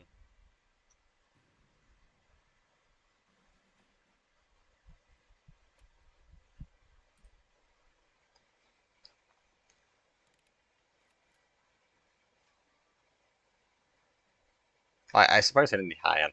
I believe I have another supply shortage in my deck. Not in hand, though.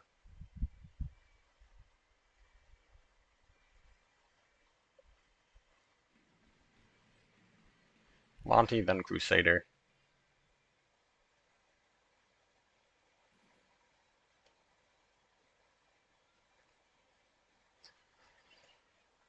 It is looking like a honey... Like, it's looking like a Monty turn. So, honey's going to need to come out. I'm doing that. Suppose I might as well heal.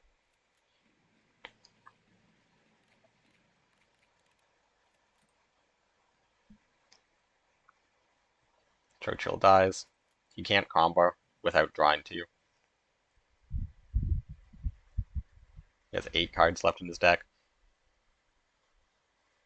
One's a Crusader, one's a Pioneer. 6 other cards. Probably another copy of the combo.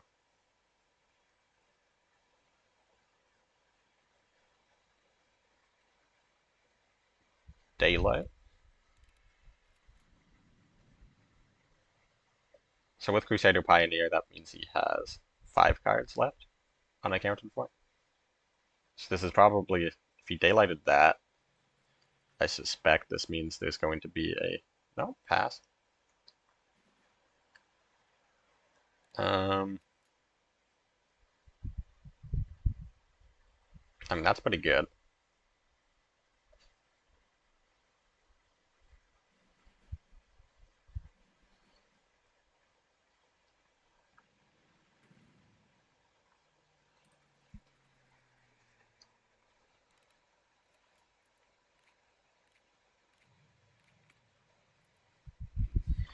Okay, so that's game 1 in the bag. Do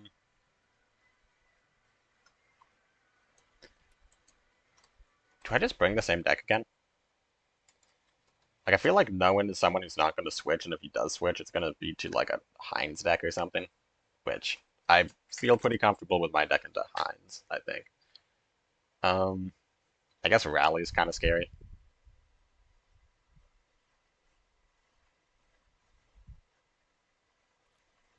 I'm going to play it again, just because I don't want to get what happened with Dian, where I switch off the deck, he brings it again.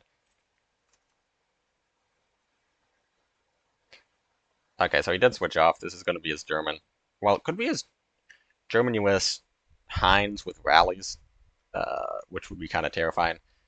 Could also just be his. Do I actually need to keep this? Could be his US deck. Like his German US RAM. Okay, no, it's Heinz. Mystery solved.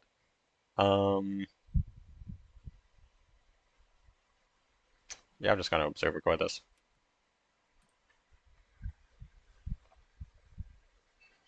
He can rally out of the combo, but they still die.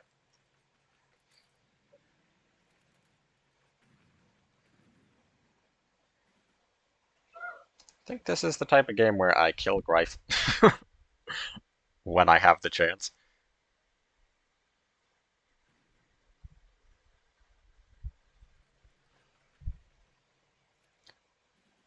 So these goes down to 1. Don't think there's any 4 cost that I have to worry about. I just defend in depth that.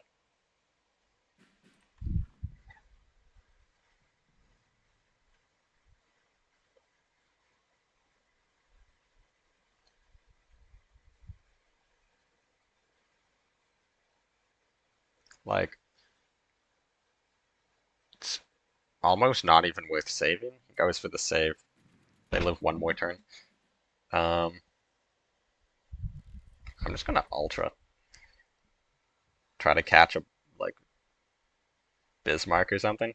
He can't weaken do it. Like, the only real punish would be if he has, like, second Panzer F.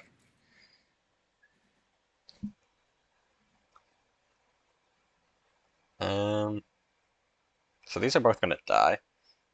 I could just Blackwatch. This moves up, kills it. I could Shelling. Um,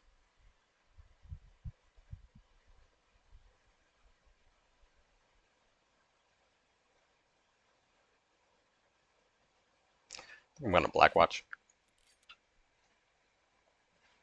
If he wants to spend 4 credits. Oh yeah, actually, that's a good point. This time won't even have 6 attack.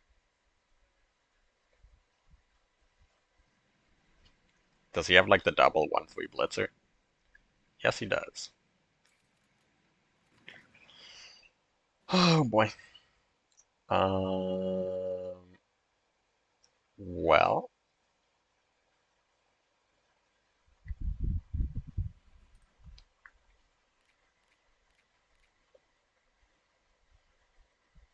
one of those was off the top, so I don't think he's gonna have. I don't think he can weaken do it because it would have been hit by Blackwatch. He could play 6 cost Enigma, which would draw 4, which would be really bad.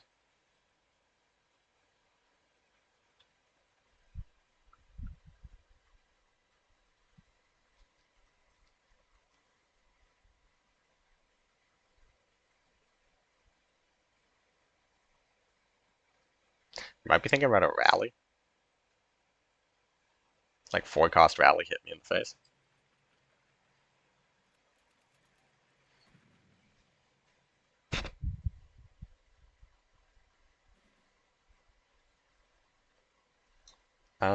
This game's looking pretty over.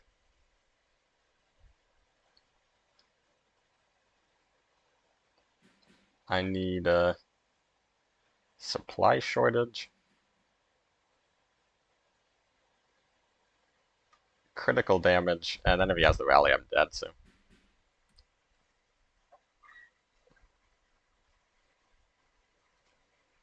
Because I need to pin these. If I had one more turn, like if I didn't have to play that, I could have held up Ultra to stop the rally. Or I'd drawn the supply shipment, or supply shortage one earlier. I mean, he still needs it the rally. He might only have like one in his deck. Top deck's the Enigma at some point.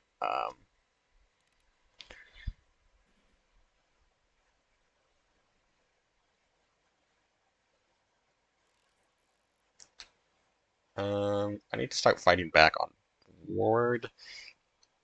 This Panzer F dies. Do I Sexton that? I can Wrath it. Wrath for the tempo might be the play.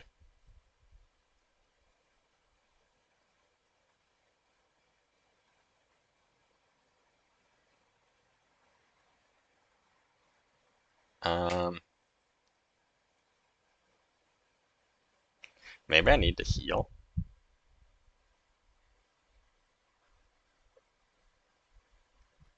Liberation heals 9. 15. For the next turn, I'm pretty shafted in my options. But that will be dead, which means I'll be taking significantly less damage.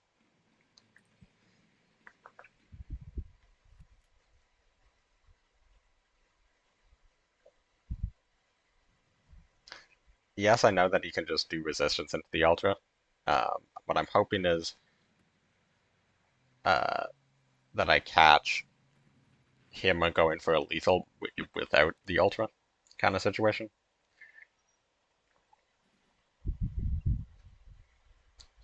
Well, crap.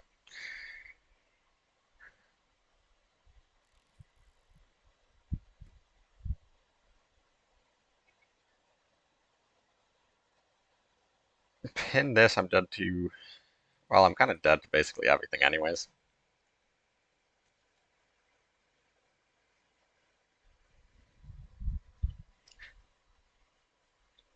If I pinned the autocannon, it would be the most simple lethal with resistance blitzkrieg.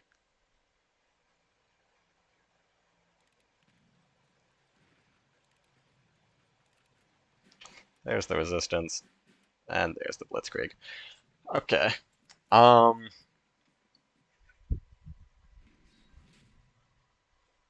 what to play game 3?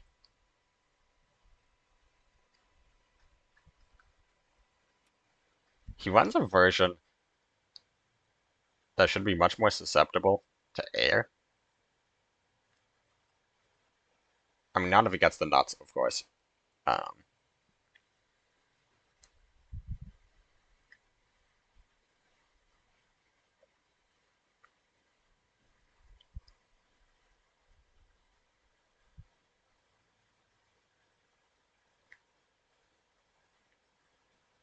I feel like his Heinz deck beats US France.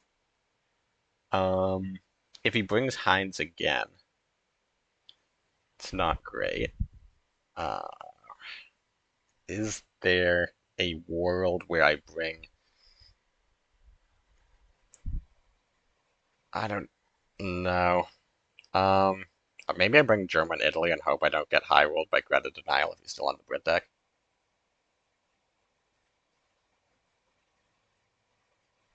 Because I bring Brit France, and he brings Heinz again, I'm probably going to lose. If I bring US France, and he brings Heinz again, I think I have a higher chance of winning, but probably going to lose. Um,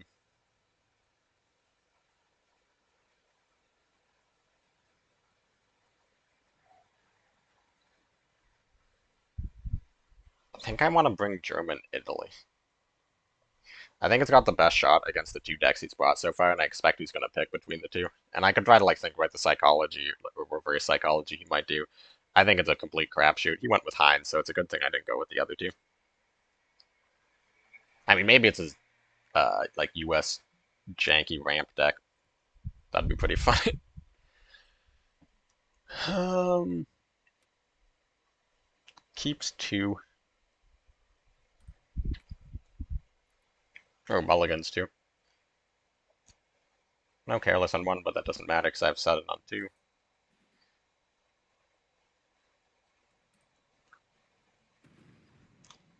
He can play whatever he wants. Probably going to play the 989.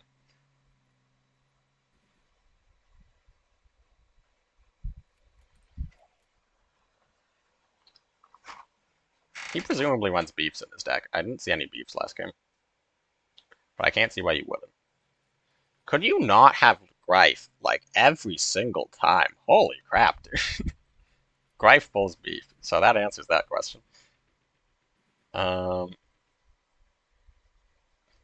mean, this is like a decent route out, I'm not gonna lie.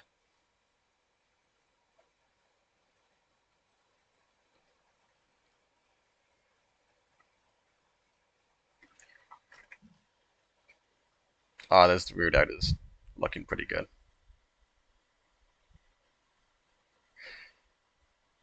Yeah, I don't think I can afford to leave Greif on the board. And this takes out 2 tanks going into a buff turn, and if you like, there is a world where maybe I play route out again next turn. And I mean, there's a lot of decks where route out into route out's not good. There's a lot of decks where route out into route out is pretty good. Oh my goodness, could you not?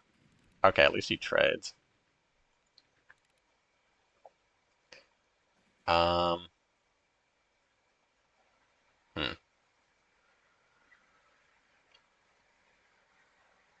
I think this is just the second route out turn.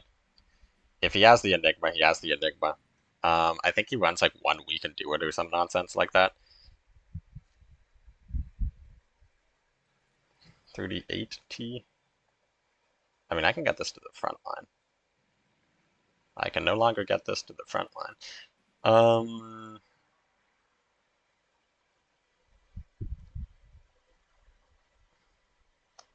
It's not a great way to play around stuff. I think I just want to get off as many units as possible.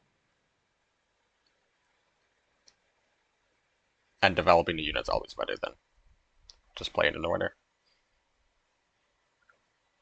I mean, I suppose I'm dead to like 35T Blitzkrieg. Nah, that's not even true.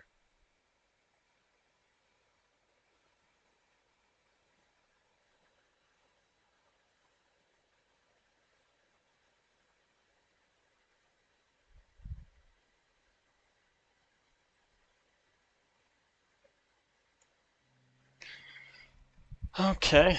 Um, I could hit, return to hand. Seems like a pretty good play. Um, I could play kill. I could kill, move up. I think just buying me time is the best thing I can do at the moment. Because this way I can Dechima. He can't play that and move up. He doesn't have enough credits to play that and then also attack face with the Blitz unit in the same turn. He floods the board.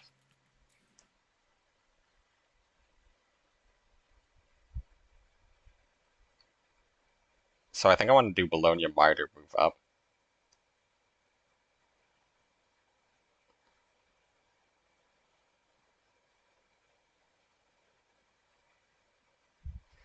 Which doesn't let me do a Ratto for the Lion for a day, but I mean, that involves hitting Lion for a day.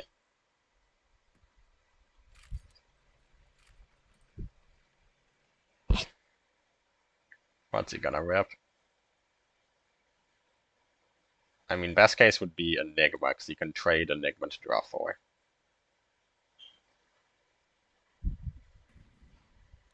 I'm like dead to trade Enigma, draw 4, pursue Blitzkrieg. I mean, just to pursue his would be really good, but would have done it in the wrong order if he had drawn Pursuit.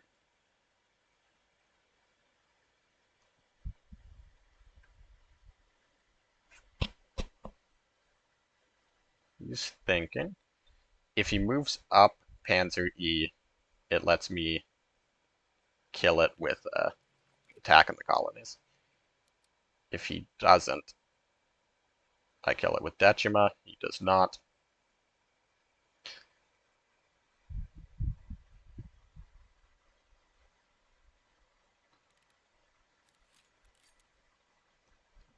Maybe I should have traded first. I mean, I don't really want to give him draws off of a potential Enigma. Then again, if I'm like one Mary Nostrum from not having to worry about what happens. If I can get a Mary Nostrum unit to the front line, this game is as good as one.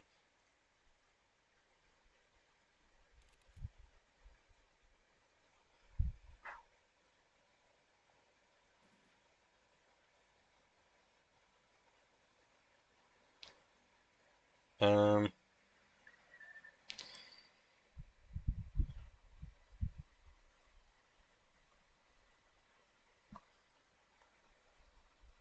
okay, what is the best way to get crap out of my hand? JU, hold up Careless Talk probably. Um,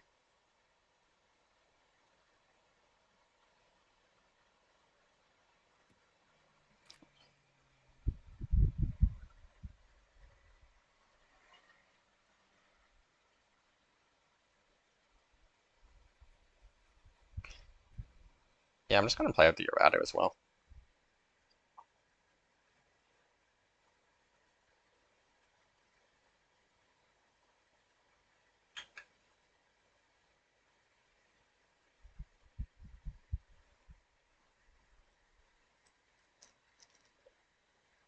I think there's only 2 units in his deck that don't die. Like 2 units left in his deck that don't die the turn I play this. Or don't die into Careless Talk, I should say. Um,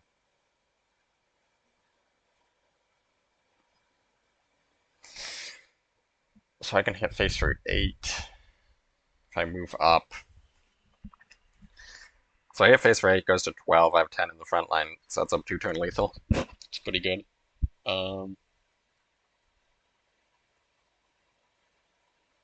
Oops. I can do that too. Get faced like this.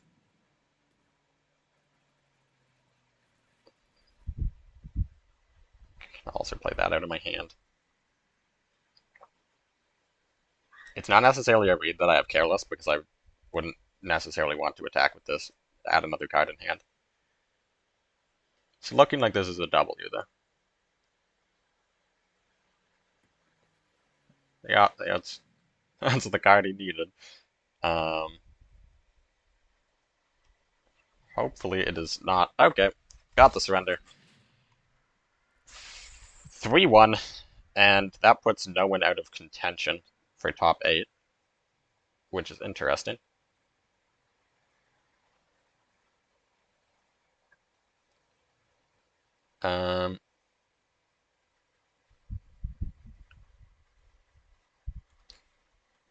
This was actually marginally misreported.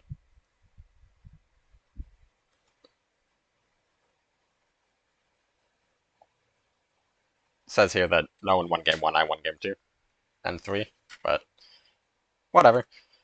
Okay, that was a pretty big test. That's going to help.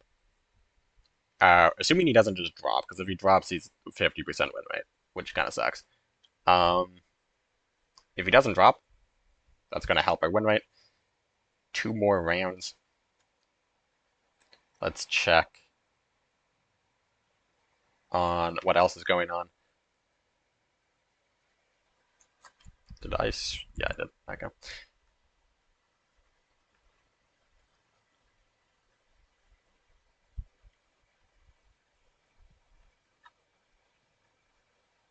You have Tiger versus TB ongoing. Tang beat Gorkyu. 1-1 here. Tang 2-0'd Gorkyu. Chisty beat Kokachino. Non-GMO Salt is still on that crazy comeback. He lost in the first round and is now 3-0.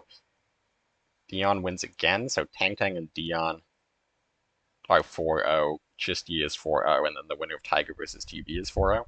This might be the last 4.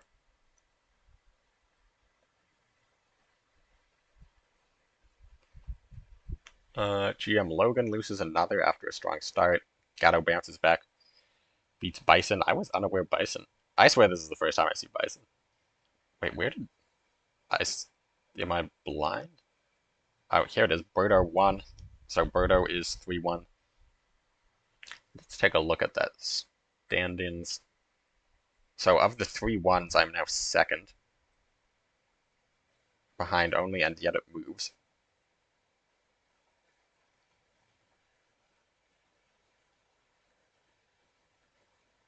So this is looking pretty good. Yeah, there's only a handful of 3-0s. John PX dropped. Oh, actually, Gatto dropped. JHugs won another. That's really big for me. Who are my other opponents? Sidecrawler won another, I think. Or no, he's still in game, I guess. No win, Sidecrawler, Dion won again. So yeah, doing good things for my tie breaks.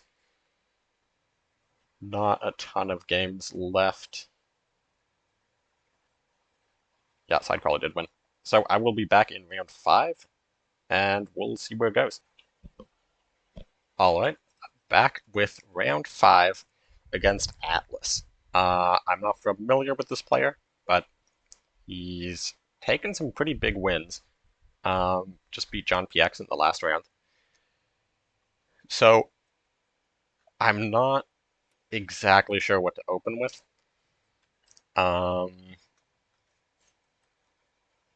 Maybe you're just Germany, Italy control. I mean, that was a really good deck last set and the set before.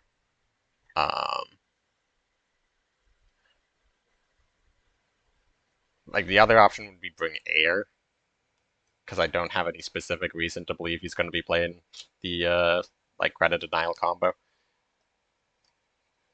But I also don't really have reason to believe he'll be playing anything that like hard crushes Germany, Italy. So we'll start with Germany, Italy in game one. See where it goes. Like he could be playing his own Germany, Italy, and just like a lot heavier. I don't think anyone would start with like ramp or something like that. Um, like I think the heaviest thing I might see would be Germany, Italy. This was a challenge and not like ranked, right? I assume so. Yeah, if it was ranked, it would be the timer. Oh, I also should probably show cards. Imagine how awkward that would be if I played the entire set, not having shown cards. I'm like pretty sure that hasn't happened yet. Challenge canceled. Okay.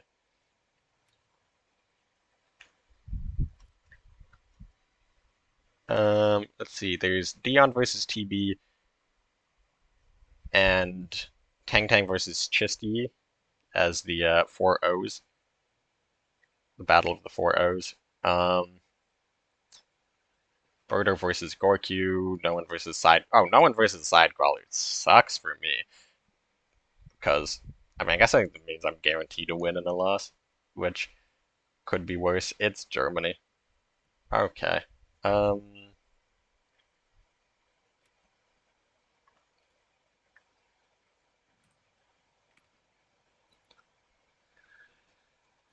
This is gonna be rough. He's a rank 8, which means maybe he's just playing like, um,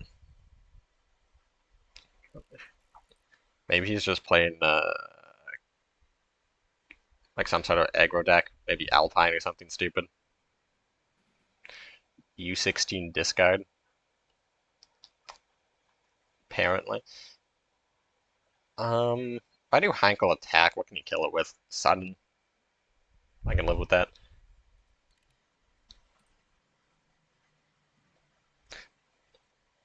I really think U375 is just, I. It is hard to imagine a world where that is worth running. He can't kill the Heinkel, which is very big news. What might he play on 4? C4? Don't care. Don't think I want to hold up from the deep. Panzer H 989 is not bad, but I can't really do a lot with it at the moment because of this Heinkel. I mean, if he plays anything that threatens the Heinkel, I'll probably just play Bologna and attack. The longer I can preserve this, the better, because I basically have no draw multiple cards in my deck. Is he going to... Okay, just the one.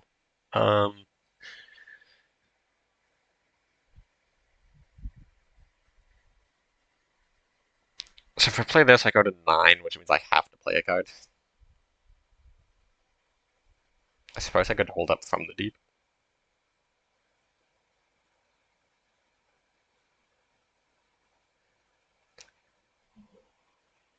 I think I would rather attack and play Bologna.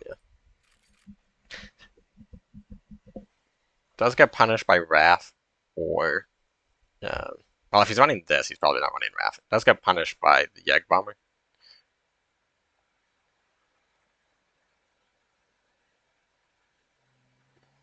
What is that doing in your deck, dude?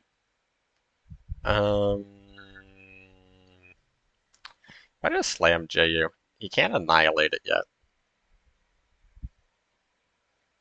And it means if he just moves up, like maybe Panther G double trades with this.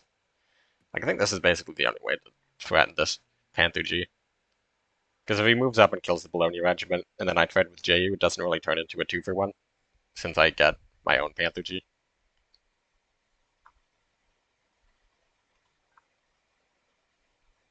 Maybe just like Sky Barons it or some crap. That would suck.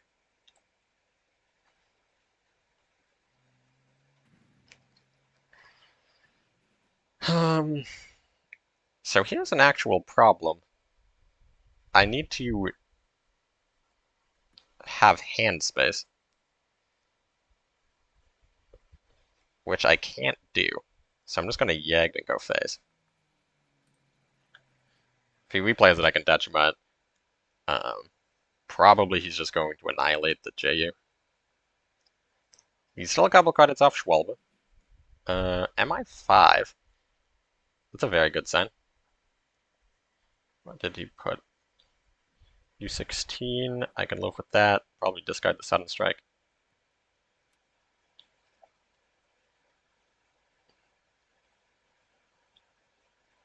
Three credits. He's British ally, which means he can't have any of the. I guess he could have like National Fire Service or some crap.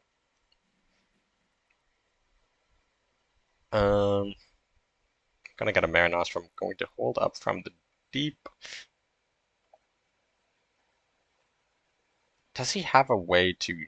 No, he didn't play anything that where he could have taken my decisive defense. So he probably knows I have from the deep since I passed with Spoils of War, and the odds I don't have Marinos from by this point is very high. But I don't expect him to have a lot of units that he can use to trigger it. Ooh, we take those. Um, 2-1. Okay. By 2-1, I mean 1-0. I don't know where I got 2-1 from. um, Atlas.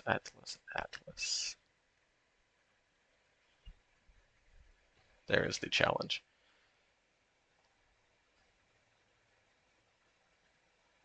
Maybe I play. Do I just play that again?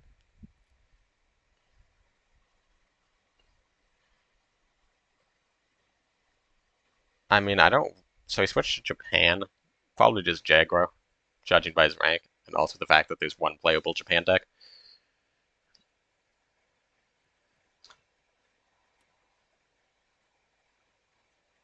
Not a great hand. He keeps 3 cards going first. Passes. If this is Japan, France, can I win? Probably. If this is Japan, Poland, it'll be much harder.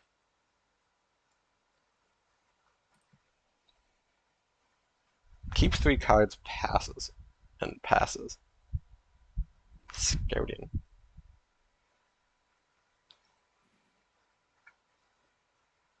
So I just pass? Like, what the hell is happening? Yeah, I'm setting up for a root out. Um, I don't know if this is like a Soviet ally, like if he's gonna. I don't know if I want to root out these. Like, maybe I want them to die if this game goes to fatigue. This says to me that it's probably Poland ally. Like a deck that runs Scouting Party and also passes on 1 and 2 is probably Legions.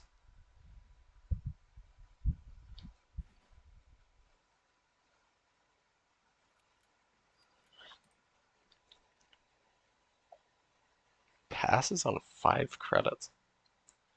I have like literally no idea what's happening right now.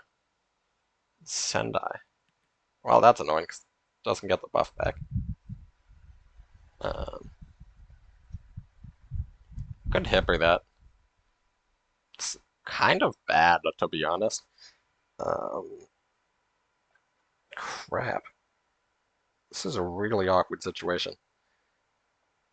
It is getting difficult to not mill.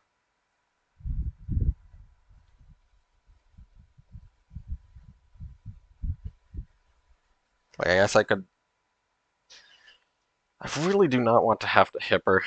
I guess I could Panzer H and then errata.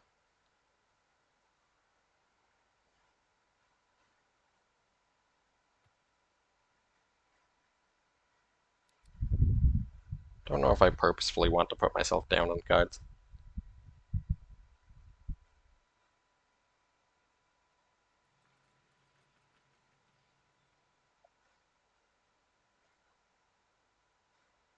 Okay, I think I am going to do the errata rather than hold up from the deep. Because I suspect I'm going to need this from the deep to hit like a Shiden or a Kawanishi or something. Yep, there it is, Poland.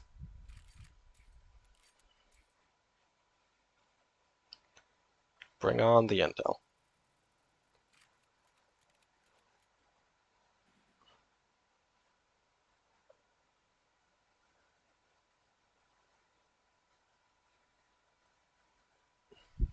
Well, crap. Um,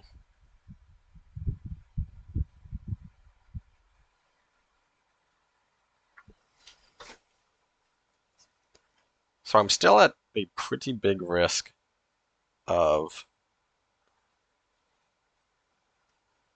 milling because of the return to hand or retreat order. JU over here. Mare Nostrum on this. Let's try something like this. Because I could do Mare Nostrum on the tank, move up, kill one of them. If I move up the Errato to protect it, he still just kills it for free with the bomber.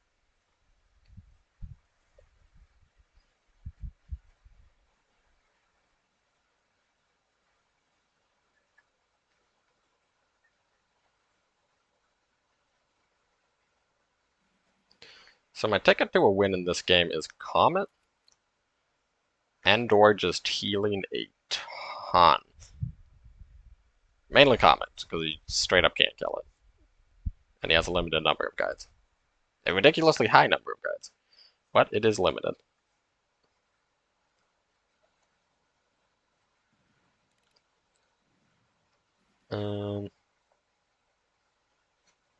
Interesting. So I could use Lion for a day.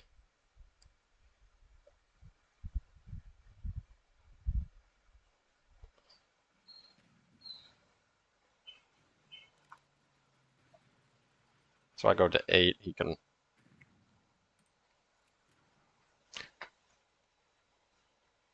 Okay, Uprising's very good, because that is his main source of removal. He could retreat the JU, but it actually heals, so it might not be worth it. Desperate. Tar now, which dies to Decima.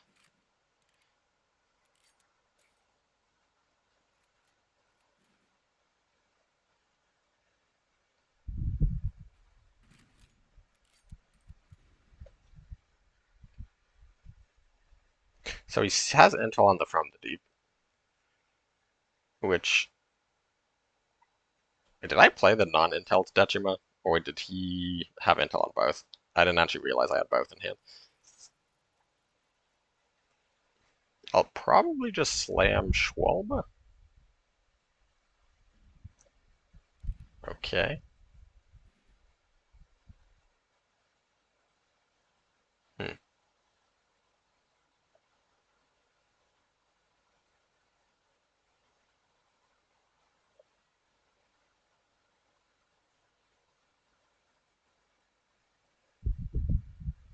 Yeah, I'm gonna play it next to the guard, because it does let bombing raid, but it also means you can't, like, Kika trade.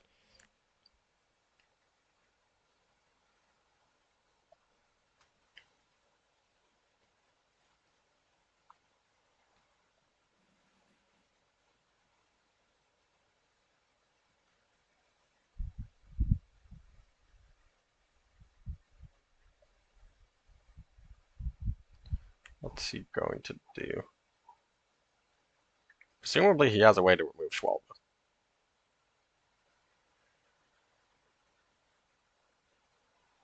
The one card he doesn't see in his hand is Leopold. I really kind of hope that he just floods the board.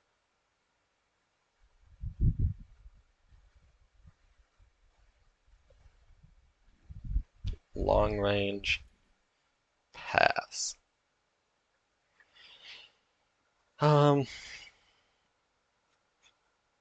Couple things. I could have yagged the Sendai. Doesn't seem great. Probably just play down the Legions. Go face.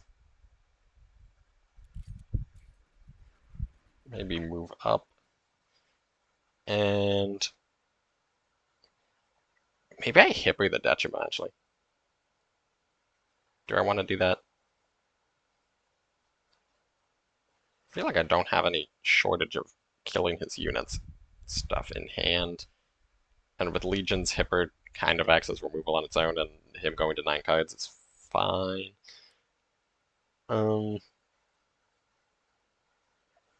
Just like really want to get out of this range where I mill a card if like he plays the retreat. I'm blanking on the name of that card. 4-cost retreat.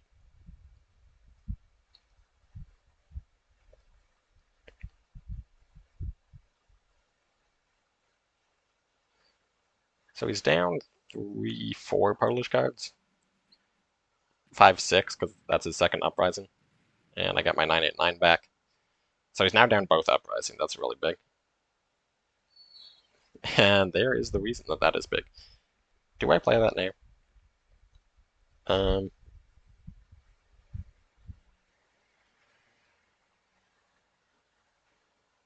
play it and you could have From the Deep? Or not From the Deep, To the Last Man. It's like the main worry, I guess.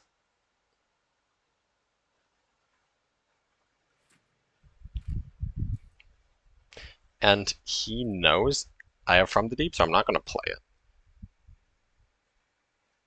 So like he's likely going to toss out something crappy, assuming that it would trigger it. And if I do that once, maybe twice, I can get away with it. Or he just tosses down the tar now. I mean, either that is the hardest read of this guy's life, or I'm getting trolled. Okay, right now it's looking... Okay, well... It's really hard not to play Leopold in this situation. What goes back to him? It's the tar now? I mean, I can live with that. I guess I could have hit the recon.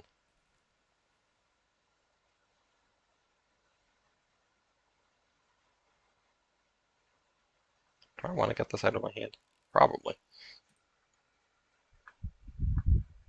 Torah. Yep, there's it to the last man. I knew that was a possibility, but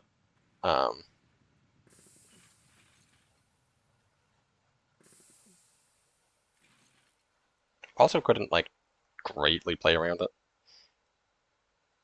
Try to like toss out a martyr now. Problem is I toss out a unit he can kill it. I'm gonna keep the From the Deep.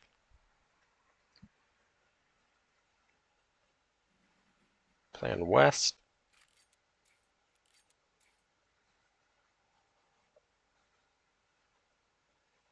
So he has 4 Polish cards left.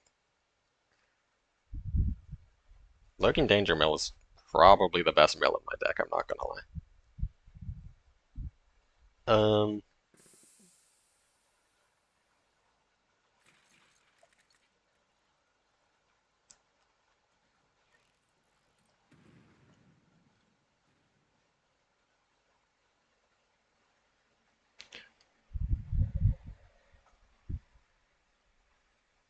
As long as I don't mill Comet, I should be fine. That's cool.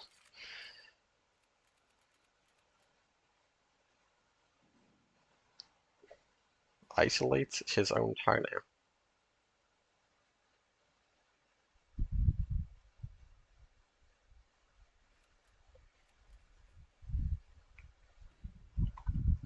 Could return that to hand. I could U-boat it.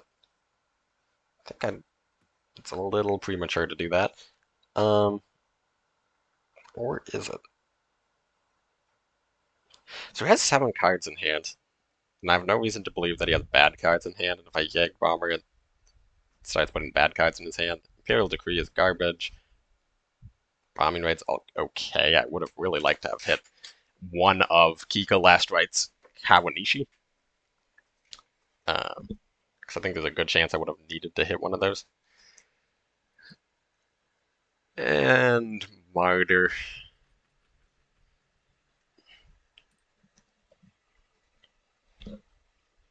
Isolation being gone is good because it means you can't do Kawanishi isolation. And the longer I hold this from the debuff, the higher chance that it is guaranteed to really. Okay, well I guess his hand just sucked. Um, it's time for that to go.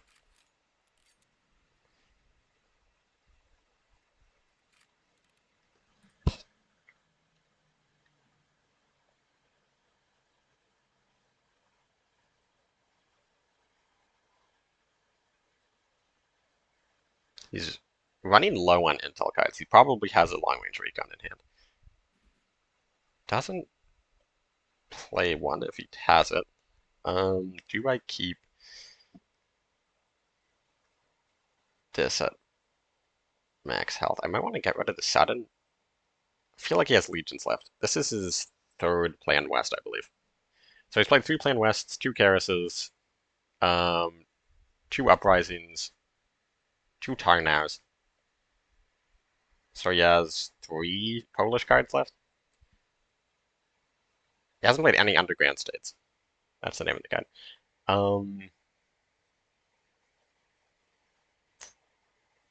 If I could find my Comet, JU's pretty good.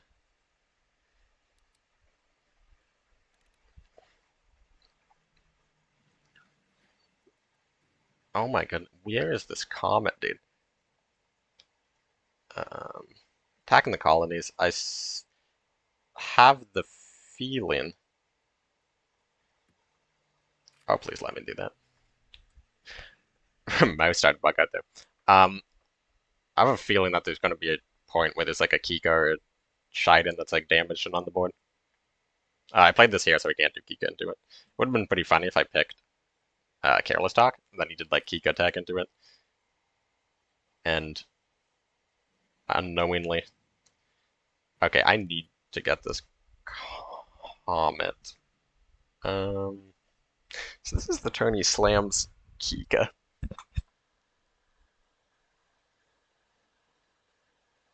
Am I fine with this hitting a Kika? Probably.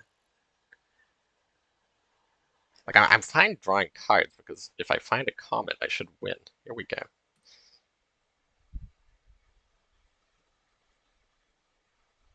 I don't think I'll have any units to be able to play before Kika. Okay, well, you could just play a second Imperial Strike. That works.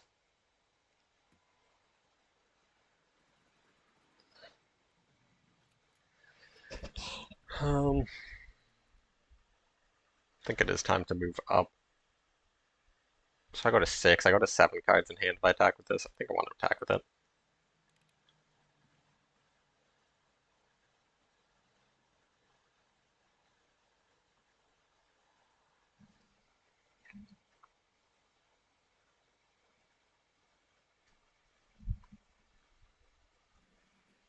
Plan West 4.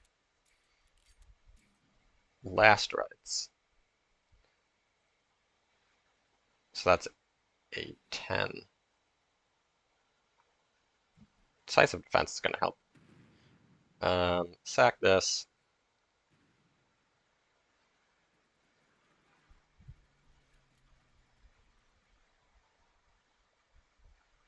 Yeah, and then I should have guaranteed Comet into Mare Nostrum. Next turn. Assuming that there's not, like, guard. 3. Kawanishi. 4, and he is dead.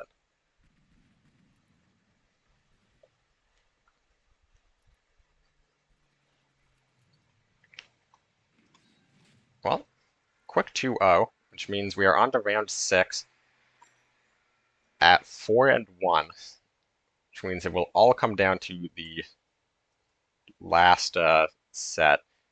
I mean, my tiebreakers are pretty good. I still find it hard to believe that they're going to be enough to qualify at 4 and 2. verify game 2,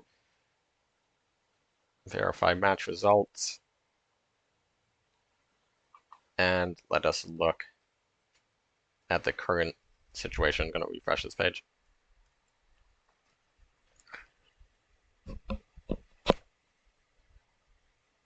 So you have Tang Tang winning over Chist Yi.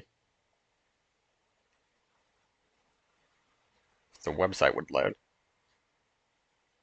2-0 over Chist Yi. TB beats Dian 2-0. So Dian lost. No one beat Sidecrawler. Doesn't really matter. Birdo beat Gorq. Non-GMO Salt lost to AndYetItMoves, which means non-GMO is probably out. Gorq is still in it. Sidecrawler's out. No one's still in it. Technically, I don't think there's any chance no one makes it. JHugs wins again. Okay. JHugs is like personally carrying my opponent win rate right now. Tiger versus Thanatron. Currently in Tiger's way. Cappuccino versus Head is another 3-1. So let's take a look at the tiebreakers. My tiebreakers stayed basically the same. It's actually not entirely true. The people who Dion losing is probably a bigger change in win rate. Is that true? I think that's true. I think Dion losing is a bigger change in opponent win rate than anything else. Why am I on this page? Stand-ins. I am 4th of the 4 ones. With Chisty, Dion understandably being ahead of me, since they were both 4-0. AndYetItMoves is standing slightly ahead of me. Tang Tang is 10-1. TB is 10-2. I'm 9-3, Birdo's 9-3. AndYetItMoves 8-2. AndYetItMoves very efficient games. Unless you got a bye, which changes the numbers here. That means he went 2-0, 2-0, 2-0, 2-0,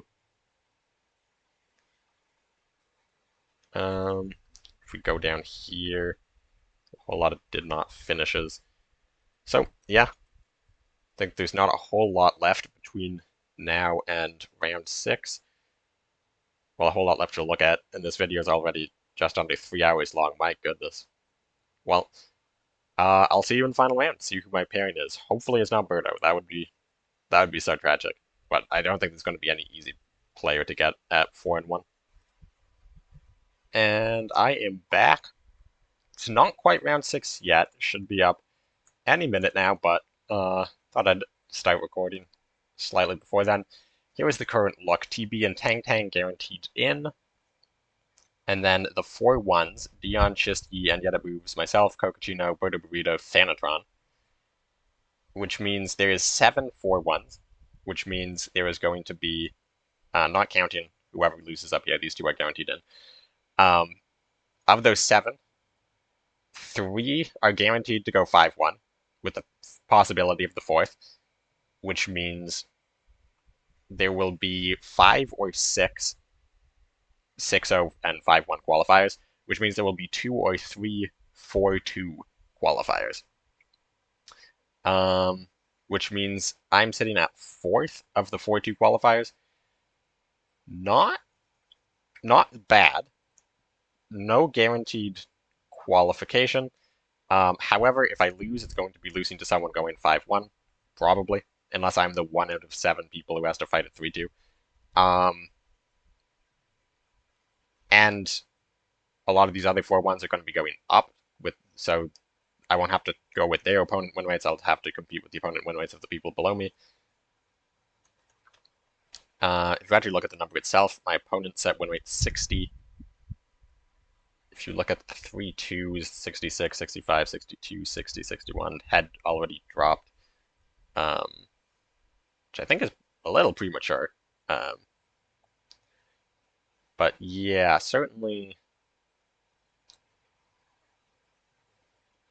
not something. But you have to consider that all of these people their opponent will be going 3-3, which means 50%, whereas mine will be going 5-1. So my opponent's set win rate's guaranteed to go up even on a loss, and their opponent's set win rate is guaranteed to go not necessarily down, because it could go up based on their other opponent's results, but at least their win will be lowering it. So I'm feeling pretty good. I just really hope I don't get Birdo. That would suck. We are teammates. We're friends in real life. Out of all the other 4-1s, I can't get Dian again. Chisty, AndYetItMoves, Kokuchino, Thanatron. It's nice to see Thanatron this far in this tournament. I beat him. Sorry, I missed the first round, DQ'd out of round 1 of the last week, and then came back and played Thanatron, who lost his first round and then had to play me because I DQ'd round 1 and I beat him pretty soundly. So I kind of hope I don't have to play him again. Not that I think I'd like whoop him, nothing like that. He's a strong player. It's just I'm sure he would not enjoy having to play me 2 back-to-back qualifiers.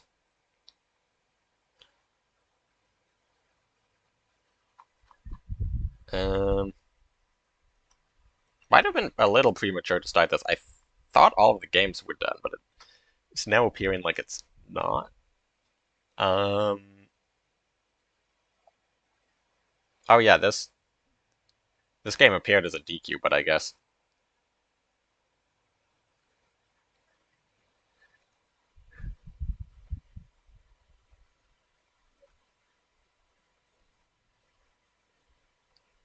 yeah, there's some debate going on in the Discord.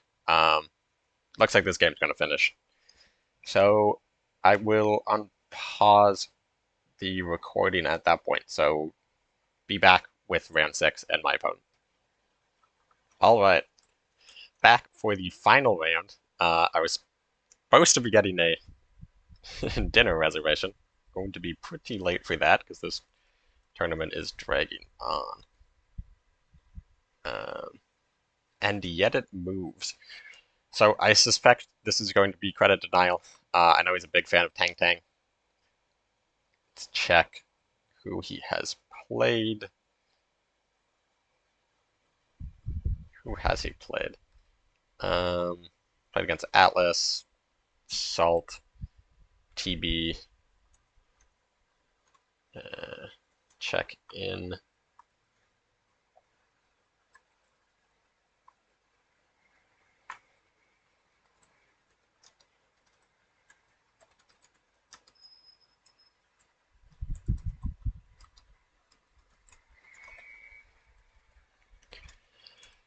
Okay, so thinking Brit France for game 1.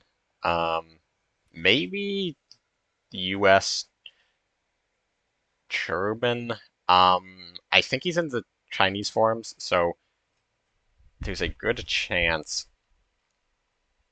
So I have to remove someone from my friends list.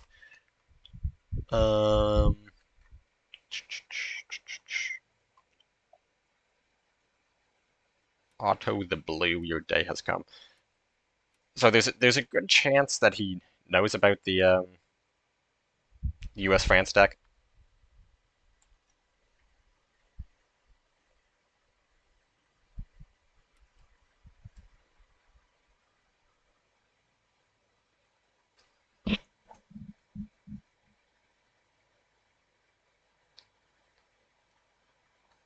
I feel like it's still best to just bring US France since it's good into air, and I suspect he's going to be playing air. Or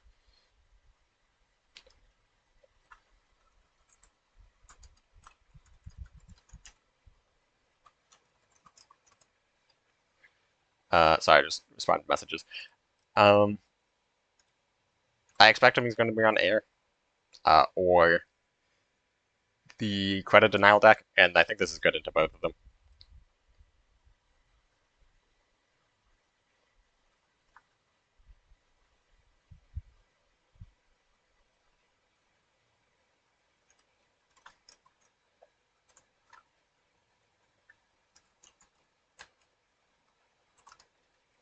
He is taking his sweet time selecting the deck. I'm gonna actually quickly edit the frick. I'm gonna quickly take out the Awoken for a second. Stars? Is that what I want to do? I think so. Because I'm expecting a Brit deck. I mean, I guess the Awoken. I played Awoken into to draw into no one. I think it was.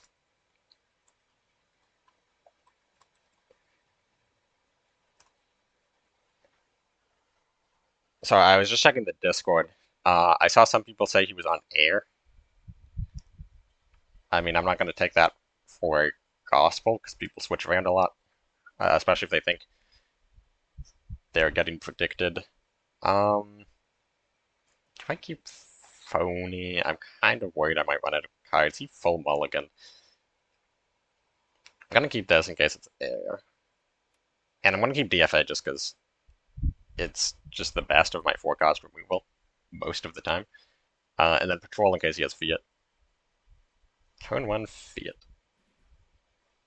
Wait to see if I draw a gunship. No gunship. Probably do defend in depth into DFA. Take out the bomber. With no units, the only difference between these two things is that the swordfish buffs Empire Strikes. Do I kill that? Like, I certainly could. I could also just, like, double gunship it. I feel like double gunship is better than DFA, like, better to have in hand since they can clean up units after stars. And also DFA kills Wrath. Well, DFA kills Wrath would be a reason to use the gunships. Both deal with a Spitfire next turn. What are the odds I phony? So he draws to 7. Let's say he plays a big unit, goes to 6. This draws him 2. It draws me 5 if I double gunship. Let's double gunship. I also feel like it's going to be harder for him to play out a lot of units. Or a lot of cards, I should say. That sucks. Yeah, this is exactly the situation where the this draws him 3.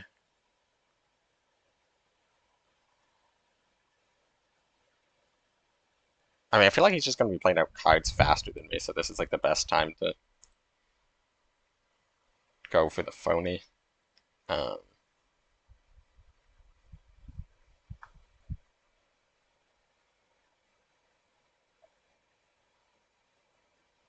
Maybe I kill one of these first? Do I DFA?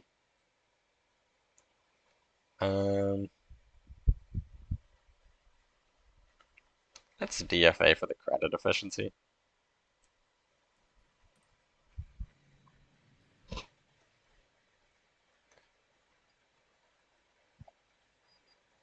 Fiat.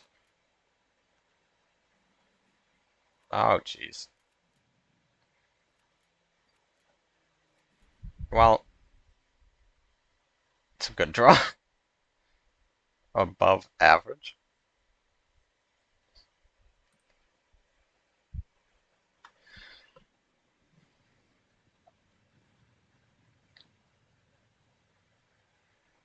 Hopefully he, like, floods. Oh, if he has Ultra. Please tell me you don't have Ultra. Nope.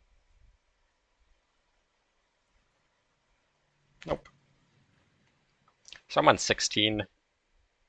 He's down. Decent number of cards. Pass.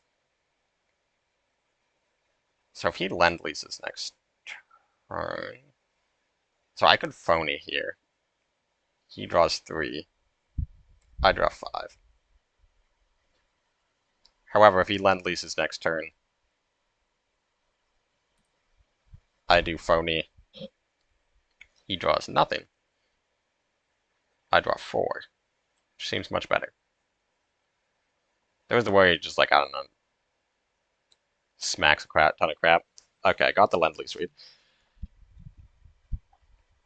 I figured if he would play something on 6 credits if he was going to.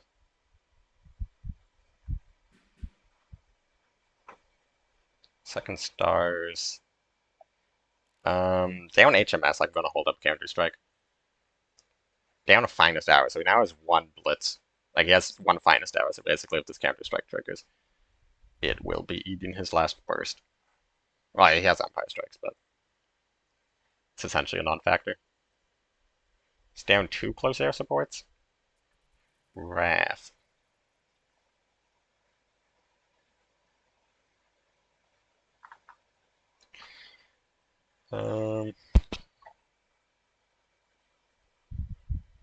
Gladiator. Pass. So, I feel like this is a Stars and Stripes. I actually have the credit advantage right now because of that strap bombing. So, don't really see a need to give him more credits right now. Slap Sexton. Pass. I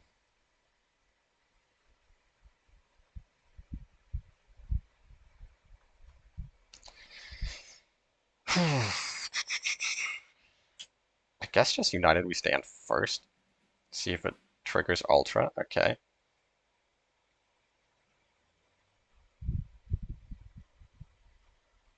Take out Sexton. Hold up Counter-Strike.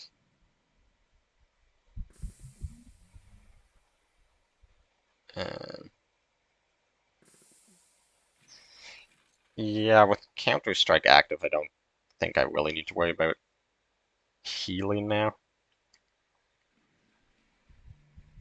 So what does he have left, big units-wise?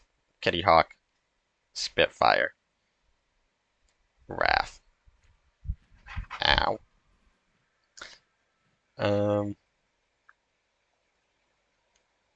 Okay, just double shore bombardment probably.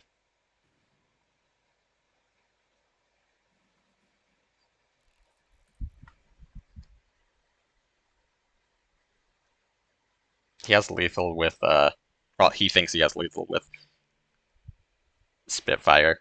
Close air support finest now. Fiat.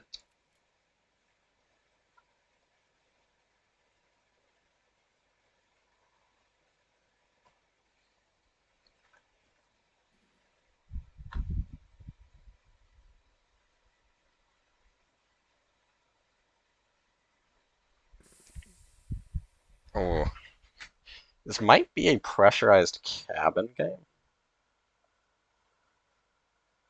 No. And Liberation. So he can't kill me from hand. Mosquito gone. It's pretty good. Can't kill me from hand with Spitfire Finest Hour crap. Swordfish number 3. Kitty Hawk. Close air support. That's really annoying. Please play like another unit. I don't think he's going to, but... Is he actually... Okay, Convoy.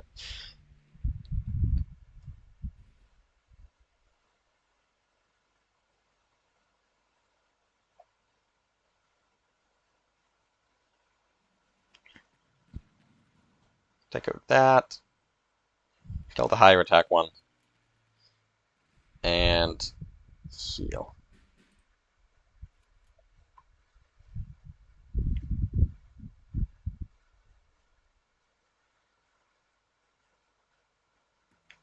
There's the Spitfire. Finest Hour. Close air support. So if I can draw a way to kill this Swordfish, it's perfectly fine. Crap.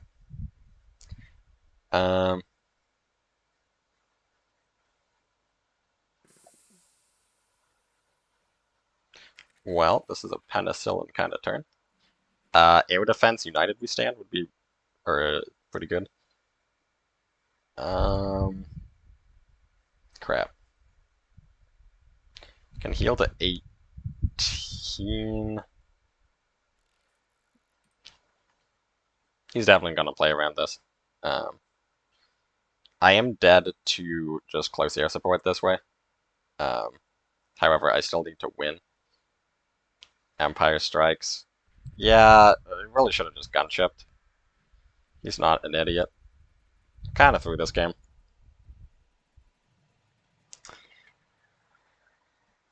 I mean, was I dead to gunship anyways? I was dead to close air support. I don't remember if he had any more. Oh, that was bad. Why did I hold up air defense? That was bad. Okay. Do I just bring the same deck again? I could bring my own, go into a mirror. Doesn't sound super fun.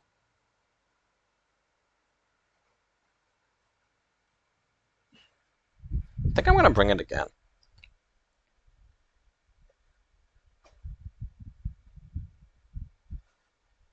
Crap. This is really bad. If there's a hand that's gonna beat it, it's gonna require probably a pretty early phony war. If this is Jaguar, assuming. Kept 4 cards going first. I really need phony war, especially going first. Like Jaguar is just all the units. You can't trade 1-for-1 because you can trade 1-for-1 against so many other decks because they run so many like removal and buffs, and then buffs just 2-for-1 themselves. I don't need to keep battery. Double United we stand this. Could be good.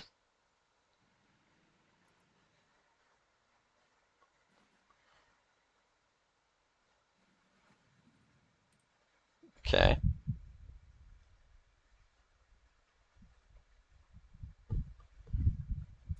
Akita.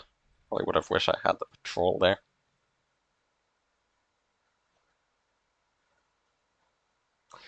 Do I just go for depth chart as United we stand? Puts up to 5 credits. Puts me up to 7 next turn. I mean, maybe this is just how I win. Maybe do I keep this? So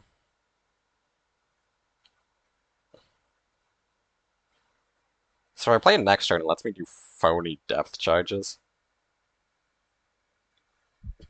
If I play it this turn, next turn it lets me do phony into patrol. I think I probably just play it this turn for the credit.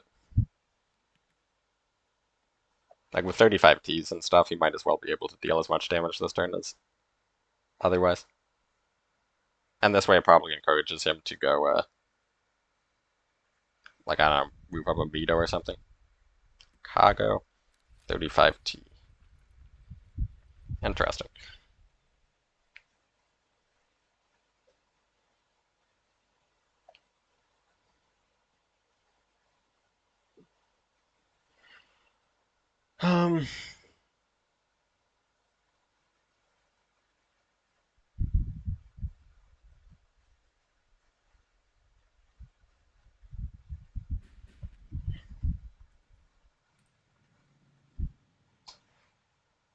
So if there's a, like, maybe he, okay, that's good, because now it means he has 2 cards in hand, he literally just can't play. That's all he does. Going to gunship first, because I need, well,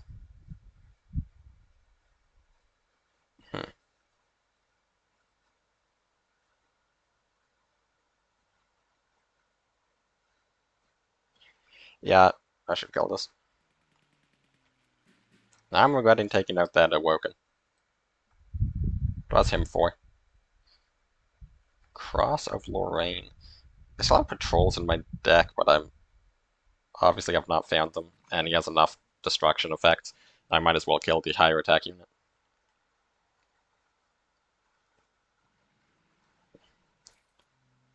Warble, that is fine. Beef, kind of annoying.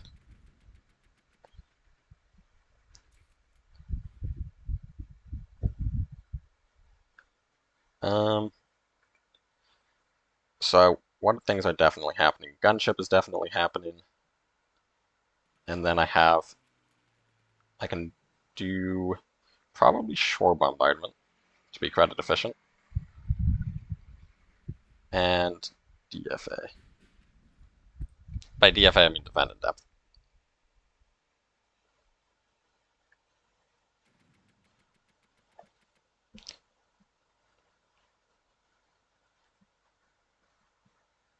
It is relentless.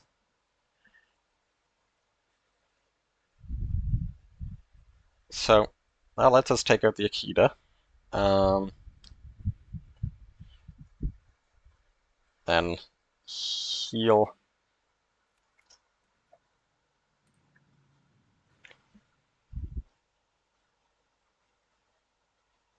Actually, just not sure I can win anymore.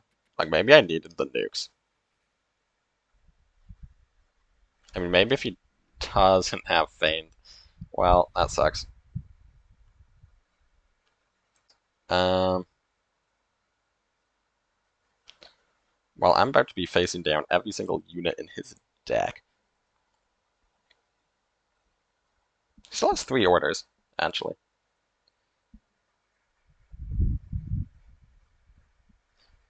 This means I now can win on fatigue. Probably have to draw here.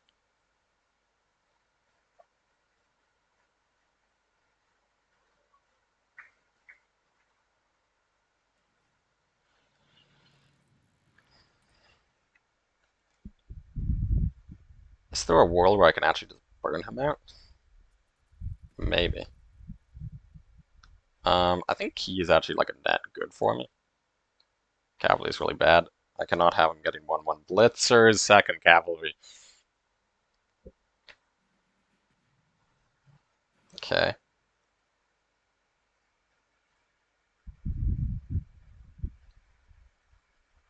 Troll. I'm actually one. I could have done that instead of patrol. I think I need this key to trigger. Though, can I hit him in the face and potentially win? I have a Cross of Lorraine. Like, I feel like this errata is just taking up spots. Maybe I gunship face. Maybe I gunship the key.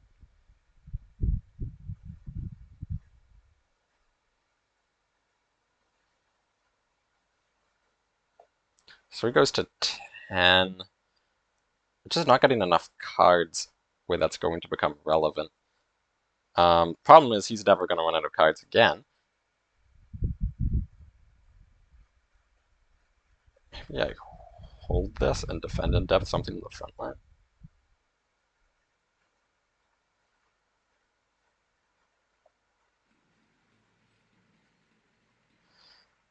Screw it.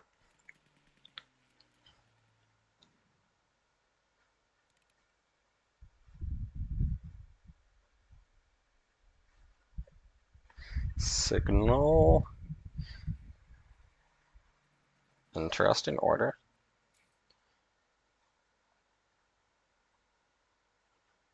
Double Mido.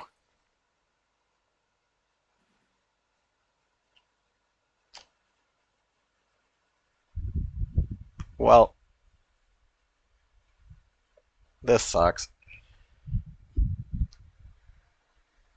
Can DFA the key, or defend in depth the key, and then throw death from above.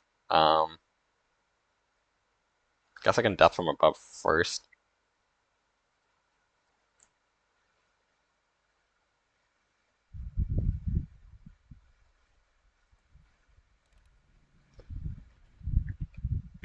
I really thought that was hitting the key for a second. Maybe I should have played the stars first. Like, put the signal to 2.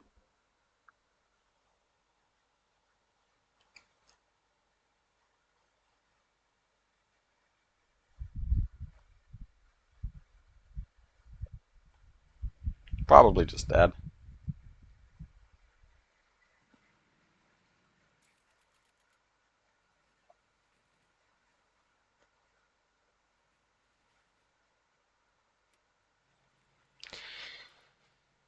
Yeah, I mean,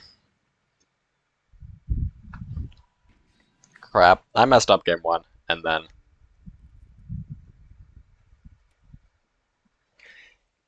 game two, man, he just got the matchup pick, I guess.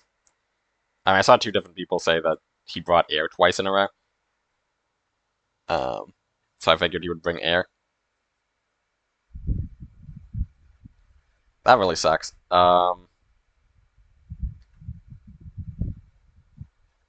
Well, we'll see. Oh crap, I need to check in. I mean, not that it actually matters, but we will see. Confirm.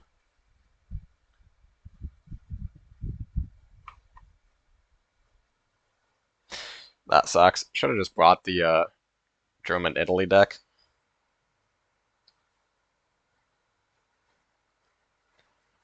That is brutal.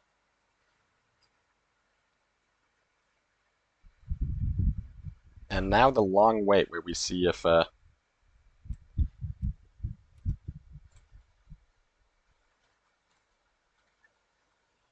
qualify or not. Dian lost, which is bad for me. JHugs won. Sidecrawler won. Those are both very good. Who was my other opponent? Atlas. Atlas dropped. I think no one dropped, if I remember. No, no one's playing. Hopefully he wins.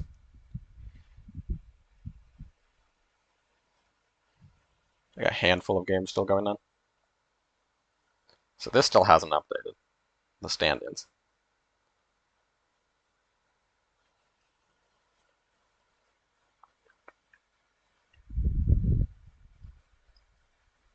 Okay, so I'm currently first of the 4-2s. I'm actually ahead of Dion on 4-2s. And how did the 5-1s work out? So there's that 5-1-1. So 1-5-1 is going to pass me, which means there's going to be 2 spots. I have to be in the top 2 of the 4-2s. Which is looking very doable, actually, right now. Because one of these 4-1s will pass me, so I go to 7th. But if you look at the tiebreakers, go down to Thanatron. If Chist Yi wins, Thanatron's win rate, opponent's set win rate will go up, but I don't think it will go up enough. If Thanatron wins, Chist Yi probably passes me, and I drop to 8th.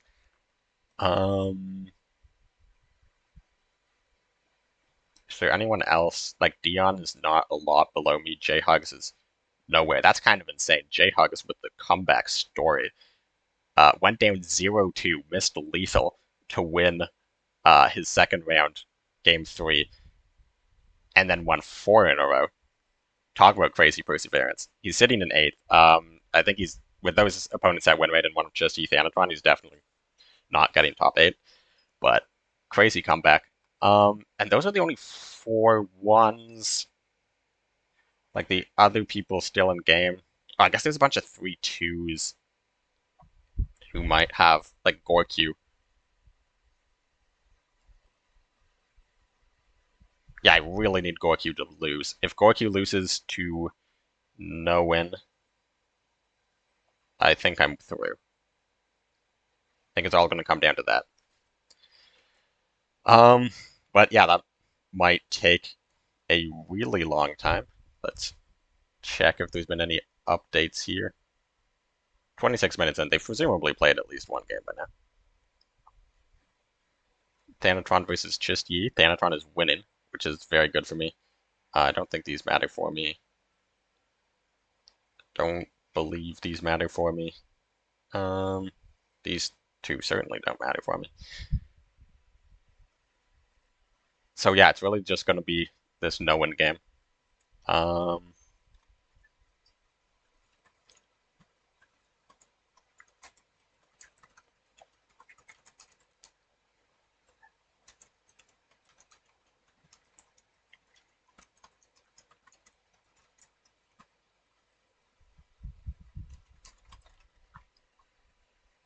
yeah, I will pause here and come back for the end of this video once I find out the result.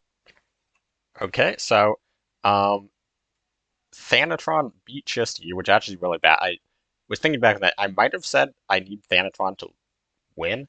I actually needed Thanatron to lose. So this is really bad. Chisty's opponent's win rate is insane. He's passed me. If Thanatron had lost, I think mine would have been higher than Thanatron's.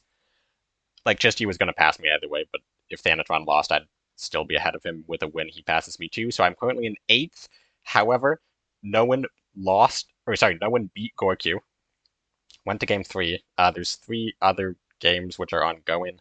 I don't think they will have a drastic impact on it, but here I am, 8th by a slightly over 2% margin lead on opponent set win rate against Noen, over Dian and Noen. So top 8 is looking like myself, Chisty, Cocachino, Birdo Burrito, Thanatron, AndYetItMoves, TB, and Tang Tang. Birdo Burrito and Up, you just switch places with Cocachino, are guaranteed. Chisty's guaranteed. I mean, that opponent's set win rate's not beatable. I think Dian is the only one with a chance to pass me. And that would require him to have played against somebody currently still playing. Which, let's see if he has. I also have to run to said previously mentioned dinner reservation. Who has he played? Robco. He has played Robco. He played Maximus Dead. Maximus Dead and Robco are currently fighting each other, so that's not going to drastically change. So I think I'm in top 8. Gonna end the video here because I have to run. Hopefully nothing changes. I will probably add an addendum if I don't get top 8, but it's currently looking a lot like a top 8. Thanks for watching, everybody. If you got through the 3.5 hours, it was painful for you. It was twice as painful for me because I had to spend another 3.5 hours between games. But yeah, thanks for watching. Like, subscribe, share, join my Discord. You can ask me questions there or in the comments. I'll respond there. And have a good night.